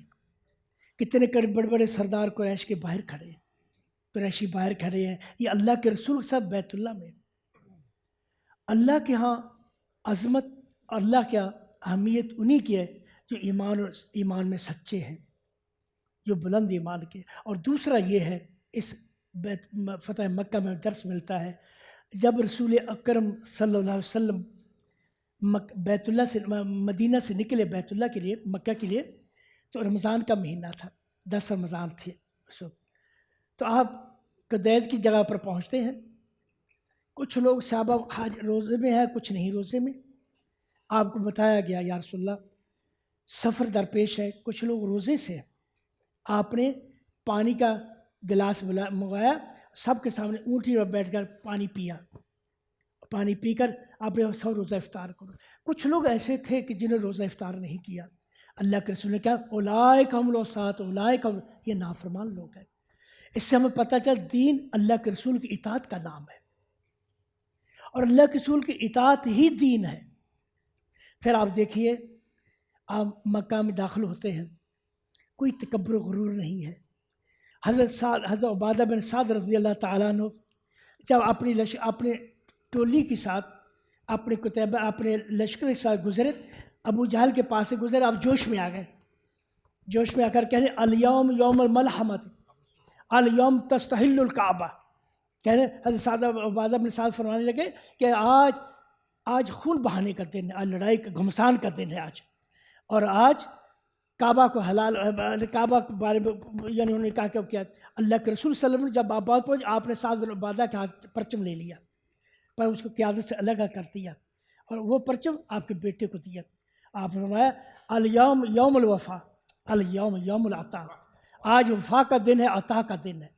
آپ اندازہ کیجیے اس ہستی کا، جس ہستی پر ان مکے کی گلیوں ظلم کے پہاڑ توڑے گئے، لوگوں نے ستایا، آپ کا قافیہ حیات بند کر دیا، آپ کو مجبوراً مکہ چھوڑنا پڑا، اور جب آپ مکہ چھوڑ کر جا رہے تھے آپ کیا فرما رہے تھے؟ مکہ لولا اخرج قوم ما ترکتو، اے مکہ اگر تیری قوم مجھے نہ نکالتے میں کبھی چھوڑ کر نہ جاتا۔ آپ کو مکہ سے بے حد محبت تھی۔ اب انصار کی بھی ایک آزمائش تھی، انصار اس فکر میں پڑ گئے، مکہ فتح ہو گیا، رسول اکرم سے اپنے آبائی شہر کے پاس آ گئے ہیں، جانے اب ہمارے ساتھ واپس جائیں گے نہیں جائیں گے، ہم کیا کریں گے؟ تو ان کے دل و دماغ میں شکوک و شبہات پیدا ہو۔ جب اللہ کے رسول کو پتہ چلا، آپ نے انصار کو بلایا، انصار اگر ہجرت نہ ہوتی میں انصاری ہوتا، تمہارے ساتھ میرا وعال محیاکم، میرا زندہ رہنا تمہارے ساتھ ہے اور میری موت تمہارے ساتھ ہے۔ لوگ آج گھروں میں بھیڑ بکریاں لے کر جائیں گے، تم اللہ کے رسول کو لے کر جاؤ، یہ نہیں ہو سکتا کہ میں یہاں مکہ میں رہ جاؤں۔ تو مکہ جو ہے، فتح مکہ جو ہے، اس میں ہمارے لیے بڑے دروس ہے۔ پہلا درس جیسے شخص نے فرمایا کہ بیت اللہ کی چابی، ایک وقت جب حضرت علی کو بھیجا عثمان بن طلحہ کے پاس چابی لینے کے لیے، یا ہجرت نہیں کی تھی، اس نے انکار کر دیا تھا، آپ نے فرمایا ٹھیک ہے، پھر جب آپ پھر حضرت علی کو بھیجا، آج چابی لے کر آئے، عثمان بن طلحہ پریشان تھا، آج ہمیں چابی ملے گی کہ نہیں ملے گی؟ اللہ نے ہوگا عبد الامانات الی اہلھا، آج میں چابی دوں گا، تمہیں دوں گا، یہ تیرا ہی حق ہے، اور رہتی دنیا تو تمہارے پاس رہے گی چابی۔ اور دیکھیں اللہ معجزہ، دیکھیں آپ، جس فیملی کو رسول اکرم صلی اللہ علیہ وسلم نے چابی دی وہ اب تک موجود ہے، 1400 سال ہو گئے، خاندان ختم ہو جاتے ہیں۔ آج ہم آپ سے پوچھیں ٹیپو سلطان کا خاندان کہاں ہے، دوسرے بڑے بڑے بادشاہوں کے خاندان کہاں ہے، لیکن یہ خاندان اسی طرح باقی ہے۔ یہ معجزہ اسلام ہے، مکہ میں ہی موجود ہے، سمجھے نا؟ تو اس طرح فتح مکہ، اس میں ہمارے لیے بڑے دروس ہے، اور ہم مسلمانوں کو چاہیے وہ اس فتح مکہ کے بارے میں پڑھیں، سیکھیں، اور اللہ کے رسول کی سنت کو اپنائیں۔ سبحان اللہ، سبحان اللہ۔ اور پوری ایک فلسفی ہے اس کے پیچھے۔ فی الحال چھوٹا سا بریک سے واپس آتے ہیں، کہیں مت جائے گا۔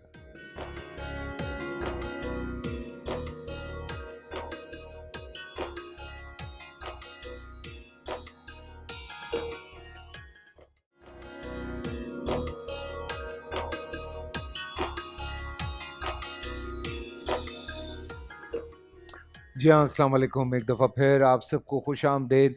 فتح مکہ کے حوالے سے بڑی خوبصورت گفتگو، اور بات بہت خوبصورت انداز سے بیان ہوئی، اور سیریسلی ہر دفعہ ہم بیٹھ کے جب بھی بات کرتے ہیں ایک نیا پہلو سامنے آتا ہے، ایک نئی چیز سامنے آتی ہے۔ ابھی بریک میں بھی ہم یہی بات کر رہے تھے کہ سوچیں کہ اتنے سے لوگ ہیں جن پہ 10,000 کا لشکر آتا ہے۔ اب یہ آج کے زمانے میں مفتی صاحب، آپ صرف یہ سوچیں کہ ایک چھوٹا قبیلہ ہے جہاں پہ 10,000 کا لشکر آتا ہے، امیجن کریں کہ کیا ہوگا آج کے زمانے۔ اور میرے پیارے نبی صلی اللہ علیہ وسلم وہاں پہ آ کے کیا کر رہے ہیں؟ معاف کر رہے ہیں لوگوں کو، عورتوں کو بچا رہے ہیں، بچوں کو بچا رہے ہیں، بزرگوں کو بچا رہے ہیں، دشمنوں کو معاف کر رہے ہیں۔ ابھی مفتی صاحب بھی ایک بات کہہ رہے تھے بریک میں کہ دشمنوں کو معاف کیا جا سکتا ہے، متنفر کو نہیں، مرتد کو نہیں، مرتد کو جی، وہ ایک الگ ٹاپک ہے۔ اصل میں فیصل بھائی آج کے حوالے سے آپ بات کر رہے ہیں تو ہم یہ اسی لیے اپنے سننے والوں کو، اور یہ جو ڈالریے دانشخر لوگ ہمارے معاشرے میں آ گئے ہیں کہ جو ہر بات پہ مغرب کو لے آتے ہیں، مغرب کو لے آتے ہیں، ہم ان سے یہ کہتے ہیں خدا کے لیے آپ اپنے نبی کی سیرت کو پڑھیے, آپ اسلام کو پڑھیے, پھر اس کے بعد آپ اگزامپلز دیں. آپ کیسے نیپولین کی مثال دے سکتے ہیں, آپ کیسے باقی جناب جرنیلوں کی جناب مثالیں دے سکتے ہیں. ذرا بتائیے کہ جنگ عظیم دوم میں کتنے کروڑ لوگ متاثر ہوئے اور مارے گئے, اور رسول اللہ صلی اللہ علیہ وسلم کی پوری آیات طیبہ میں چند 100 لوگ بھی نہیں مرے. یہ سوچیں ذرا, جتنی جنگیں ہوئی ہیں. اب اس میں پھر آج اسرائیل کو دیکھیں کہ وہاں پر جنگ نہیں ہے, وہ ظالم لوگ پورا ایک 56-57 اسلامی ملک موجود ہیں, اس کے باوجود وہ لوگ وہاں مسلمانوں کے ساتھ کیا کر رہے ہیں. پوری تمام اقوام عالم کی ہسٹری کو آپ پڑھیں اور وہاں فاتحین کا وہ انداز, غرناطہ کی جنگ کو آپ دیکھ لیں, 7 لاکھ لوگ جناب ایک دن ذبح کیے گئے. پھر آپ بغداد کو دیکھیے جناب, 10 لاکھ لوگوں کو ایک دن جناب اللہ طے کر دیا گیا. اب یہ سب ایک طرف ہے اور ہمارے نبی کی سیرت دوسری طرف ہے کہ اعلان ہو رہا ہے, اپنے جنگی اپنے ساتھی کہہ رہے ہیں الیوم یوم الملحمہ, پر حضور فرماتے نہیں, آج یوم الملحمہ نہیں ہے, آج جنگ کا دن نہیں ہے, آج تو مغفرت اور بخشش کا دن ہے, آج تو سکون اور امن اور راحت کا دن ہے. تو میں یہ کہہ رہا تھا کہ جہاں ایک طرف ہماری یہاں اخلاقی تربیت یہ واقعہ کرتا ہے, وہیں پر ہماری اعتقادی تربیت بھی کرتا ہے کہ ہمارے نبی کے یہاں پر بہت سارے کمالات نظر آئے. اور میں چونکہ کل مولا کائنات کا دن آنے والا ہے تو اس حوالے سے یہاں ایک ماشاءاللہ آج انہوں نے بڑی زبردست جو ہے نا وہ گفتگو کی. محترم جناب مفتی ابو محمد صاحب, ہم ان کو سلوٹ مارتے ہیں کہ بڑی پیاری گفتگو انہوں نے کی, اور وہ جو ہلا کے رکھ دیا ان کے جملے نے کہ رسول اللہ نے مولا کائنات علی المرتضیٰ کو کندھوں پر اٹھایا, تو یہ نور علی نور کی تفسیر تھی. اللہ اکبر.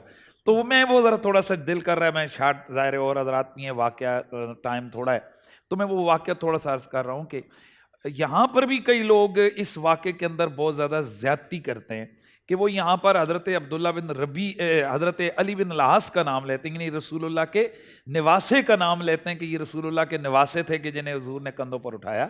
خدا کے لیے یار اتنا زیادتی نہ کریں, پتہ نہیں کون سی چیز آپ کو تنگ کر رہی ہے. یہاں مولا علی ہیں, اور یہ نسائی شریف کے اندر ہے, مجموع الزوائد کے اندر اس کے سارے راویوں کو سکہ قرار دیا ہے حافظ اپنا اس نے صاحب مجموع الزوائد نے, امام حیثمی نے, اور دیگر اس طرح بہت ساری حدیث کی کتابوں میں یہ روایت احمد بن حنبل میں موجود ہے کہ نبی پاک صلی اللہ علیہ وسلم نے مولا کائنات کو بلایا اور مولا کائنات کو فرمایا کہ اے علی یہ بتوں کو توڑنا ہے.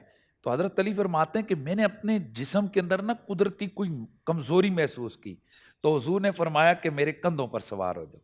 تو کہتے ہیں کہ جب میں حضور کے کندھوں پر سوار ہوا تو فَإِنَّهُ يُخَيَّلُ إِلَيَّ أَنِّي نِلْتُ إِلَىٰ أُفُقِ السَّمَاءِ, کہ میں نے یوں محسوس کیا کہ جیسے میں یہاں نہیں ہوں, میں آسمان کے کناروں کو چھو رہا ہوں. اور پھر آپ فرماتے ہیں کہ چھت کے کعبے کی چھت کے اوپر بت تھے. ویسے تو 360 سے زیادہ بت وہاں مکہ شریف کے اندر کعبے کے اندر رکھے ہوئے تھے, کعبہ شریف کے اندر, لیکن یہ ایک بڑا بت تھا جو تانبے کا تھا. تو فرماتے ہیں کہ مجھے حضور نے حکم دیا کہ اس کو توڑو, تو میں نے ایک ضرب ماری تو وہ تانبے کا بت اس طرح سے ٹوٹا کہ جس طرح شیشہ ٹوٹ کر بکھر جاتا ہے. اور یہاں میں تھوڑا سا سننے والوں کی توجہ چاہوں گا اور ان سے یہ عرض کروں گا کہ وہ سوچیں ذرا, کعبے کو بتوں سے صاف کب کیا حضور نے؟ فتح مکہ والے دن. تو اس کا مطلب ہے کہ فتح مکہ سے پہلے کعبے کے اندر کیا پڑے ہوئے ہیں؟ بت پڑے ہوئے ہیں. تو رسول اللہ اسی کعبے کی طرف منہ کر کے نماز کب سے پڑھ رہے ہیں؟ بالکل 2 ہجری سے. دیکھیے اتنے سال اللہ کے رسول نے اس کعبے کی طرف منہ کر کے نماز ادا کی جس کے اندر بت پڑے ہوئے ہیں. تو آج جو لوگ یہ کہتے نظر آتے ہیں کہ حضرت مولا کائنات کعبہ شریف کے اندر پیدا ہوئے, تاریخی حوالے سے ان کو حق حاصل ہے وہ جرا کریں, لیکن اپنے عقل کو یہاں ڈکوسلا اختیار کرنا اور کہنا کہ جناب یہ جو کعبہ شریف ہے یہ تو بتوں والی جگہ تھی, ہمارا دل نہیں مانتا کہ جی مولا علی کعبے میں بتوں والی جگہ پر تشریف لائیں. ارے بھائی وہ کعبہ ہے, اگر کسی نے وہاں پر بت رکھ دیے ہیں تو کعبے کی کیا وہ جو بیت اللہ ان اول بیت وضع للناس الذی ببکۃ مبارکا وہدی للعالمین, اس کی وہ عظمت ختم ہو سکتی ہے؟ تو یہی جواب ہے کہ اسی بتوں والے کعبے کی طرف اللہ کے رسول جو ہے نا وہ منہ کر کے نماز پڑھ رہے ہیں. تو کسی مسجد کے اندر نامناسب چیز کے ہونے سے اس مسجد کے خدا کا گھر ہونے کا سٹیٹس ختم نہیں ہوتا, اسی طرح کعبہ شریف کا سٹیٹس ختم نہیں ہوا. فقط شیخ صاحب بہت اچھی بات کی بالکل کہ رسول اکرم صلی اللہ علیہ وسلم نے بیت اللہ کی طرف منہ کیا, نماز پڑھی, بت موجود تھے. اس سے پتہ چلا اسلام دین برداشت کا دین ہے, تحمل کا دین ہے. سمجھے نا؟ جی یہ دراصل میں باتیں کچھ ایسی ہوتی ہیں کہ جنہیں صاحب عقل اور صاحب ذوق سمجھ سکتے ہیں. کچھ لوگ یہ کہتے ہیں کہ حضرت علی رضی اللہ تعالیٰ عنہ کعبہ میں کیوں پیدا ہوئے؟ بھائی ان کو کسی کی پیدائش کی جگہ پر اعتراض کیوں ہو سکتا ہے؟ اگر وہ ہم سے لوگ اس پہ بھی اعتراض کرتے ہیں. سنیے کتابیں لکھی گئی ہیں. میں صرف ایک جملہ عرض کرنا چاہتا ہوں, میں اپنے انداز میں ایک جملہ عرض کرنا چاہتا ہوں کہ اللہ کو پتہ تھا کہ ایک وقت آئے گا فاطمہ بڑی ہوگی اور اس کی شادی علی سے ہوگی. تو یہ اس لیے ہوا کہ اللہ بتانا چاہتے ہیں کہ جب علی کی شادی ہوگی تو علی رب کے گھر سے آئے گا اور بیٹی نبی کے گھر سے آئے گی. اللہ اکبر. بھائی یہ کہاں سے لاتے ہیں یہ باتیں؟ یہ کیا چاہ رہے ہیں تشریح سبحان اللہ سبحان اللہ. بات ہی ختم کر دی نا آپ. دوسری بات عرض کروں. جی حضرت علی, چونکہ بات چھیڑ دی ہے حضرت علی کا. حضرت علی کون ہے پہلے تو یہ بات سمجھنے کی ہے نا. حضرت علی کو ہر بندہ سمجھ نہیں سکتا. حضرت علی رضی اللہ تعالیٰ عنہ کے متعلق آقا دو عالم کا اپنا فرمان ہے کہ حضرت علی کو اعتدال پہ سمجھو گے تو سب سمجھ آئے گا, حضرت علی کو نہیں سمجھو گے یا ادھر ہو جاؤ گے یا ادھر ہو جاؤ گے. تو جو حضرت علی کو نہیں سمجھے گا اسے صحابہ بھی سمجھ نہیں آئیں گے. میری اپنی ذات کا پریکٹیکل یہ ہے کہ میں نے تو ابوبکر عمر عثمان کو بھی حضرت علی سے سمجھا ہے. اور اگلا جملہ میں کہوں, اب حضرت علی رضی اللہ تعالیٰ کی چونکہ بات چھڑ گئی ہے تو حضرت علی جب پیدا ہوا نا تو لوگ کہتے ہیں اس وقت تک آنکھیں نہیں کھولیں جب تک حضور لاب دہن لگایا نہیں. ہم یہ کہتے ہیں کہ علی آنکھیں کھولنے ہی نہیں چاہتے تھے. علی نے جب آنکھیں کھولیں تو علی کی نگاہ سب سے پہلے جس چہرے پر پڑی, آنکھیں مرتضیٰ کی ہیں, چہرہ مصطفیٰ کا ہے. ختم کر دی بات ہی یار. سبحان اللہ سبحان اللہ, کیا بات ہے. کچھ چیزیں دنیا میں تکوینی ہوتی ہیں بالکل, اور کچھ چیزیں اوپر سے ہوتی ہیں. وہی نا, وہ جو مفتی صاحب بھی کہتے ہیں, آپ لوگ بھی ایک بات کہتے ہیں کہ کچھ چیزیں ہیں جو ہماری یہ جو ہم بے عقل لوگ ہیں ان سے بالا تر ہیں. ان سے میں ایک مسئلہ سمجھانے کے لیے عرض کروں.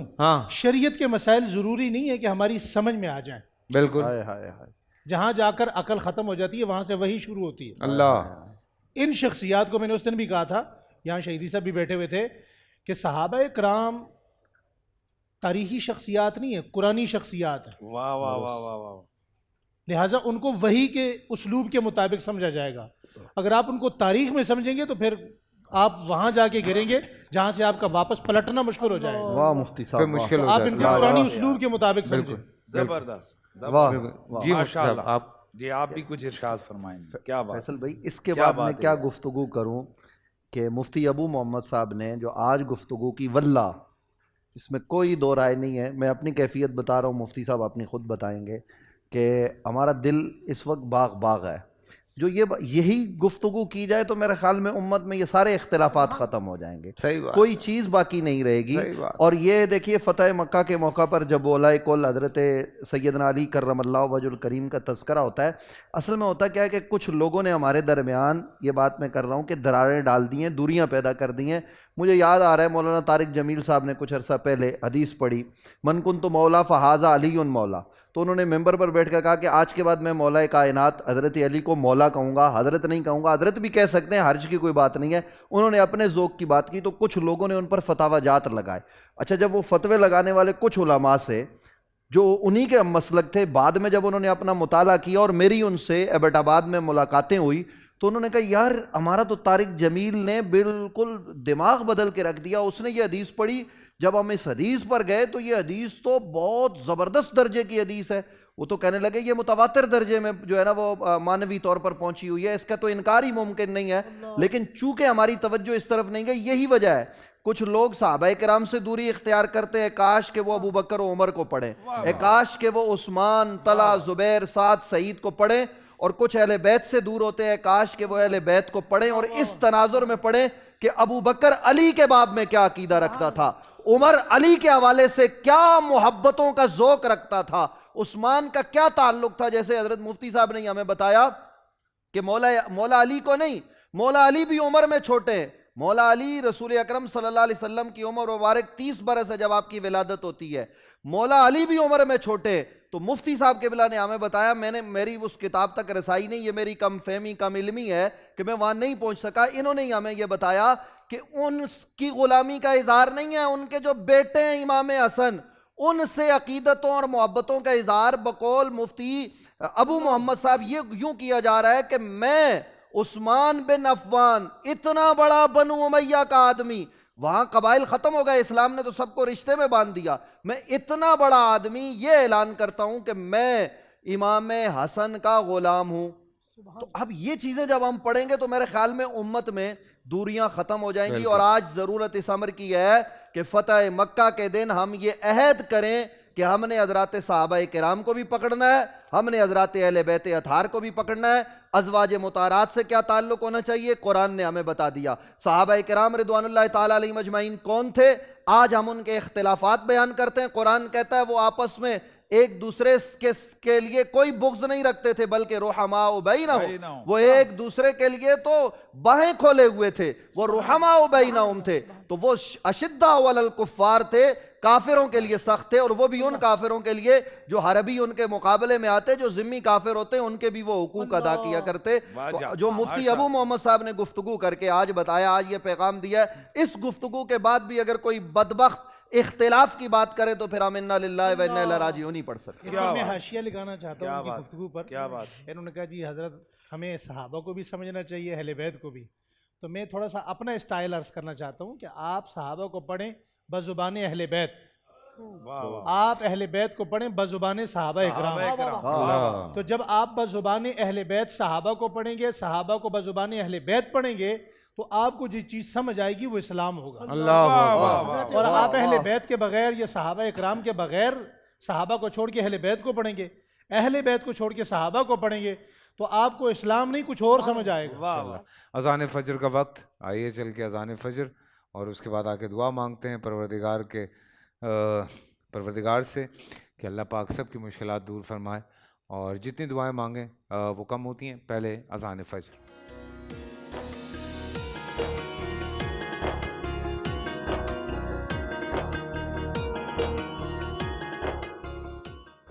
اللہ اکبر اللہ اکبر اللہ اکبر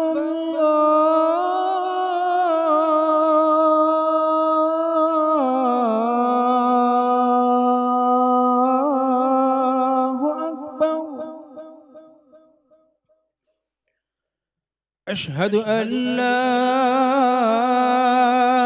الہ الا اللہ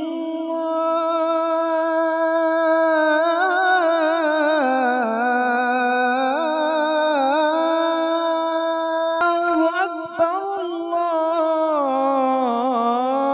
اللہ اکبر لا الہ الا اللہ.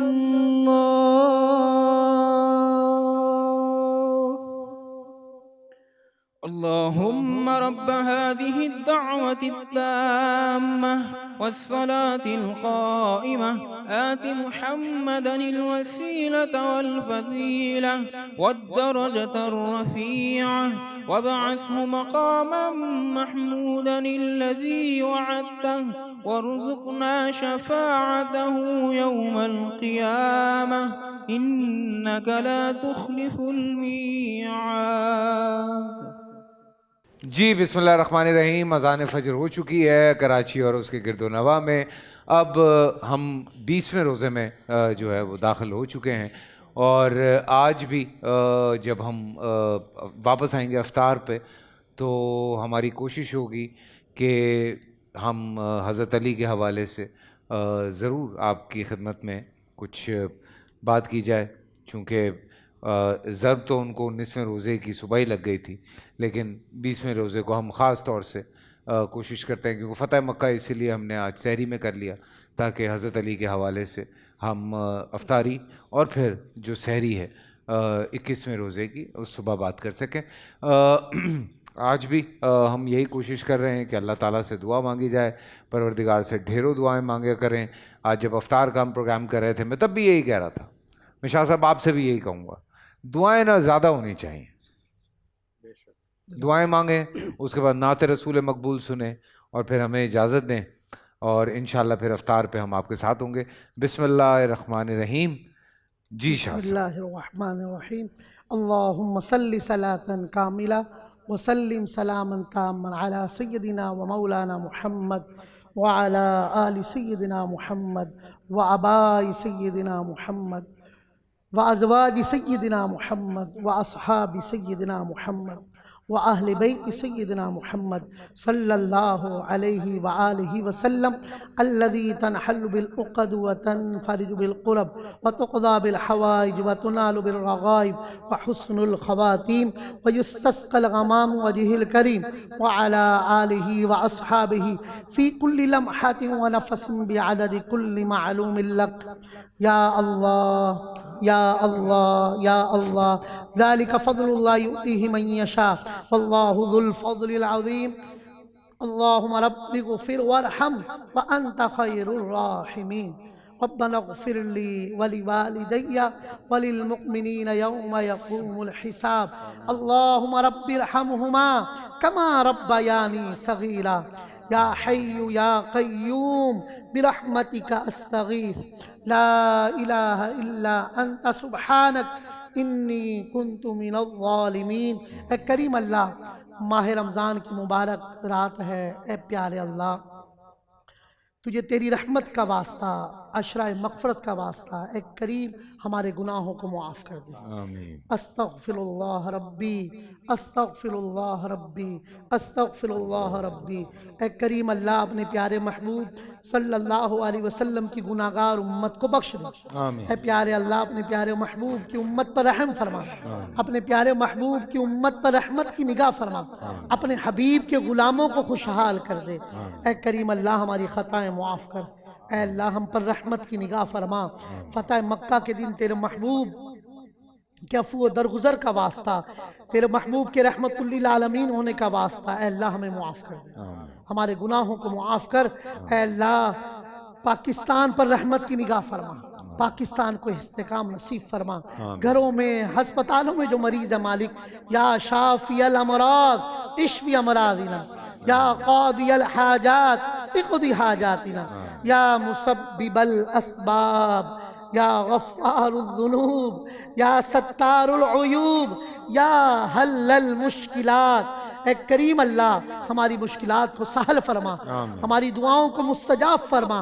اے کریم، فلسطین، سیریا، شام، افغانستان، مقبوضہ کشمیر کے مسلمانوں پر رحم فرما. ہماری دعاؤں کو مستجاب فرما.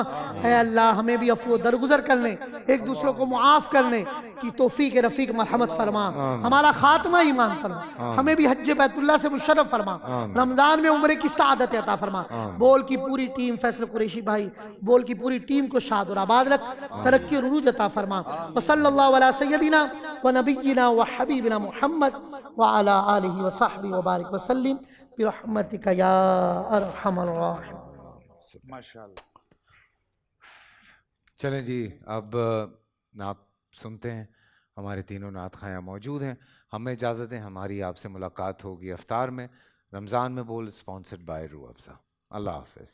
رب کا احسان ہے ماہ رمضان ہے. الحمدللہ رب العالمین والصلاة والسلام علی سید الانبیاء والمرسلین.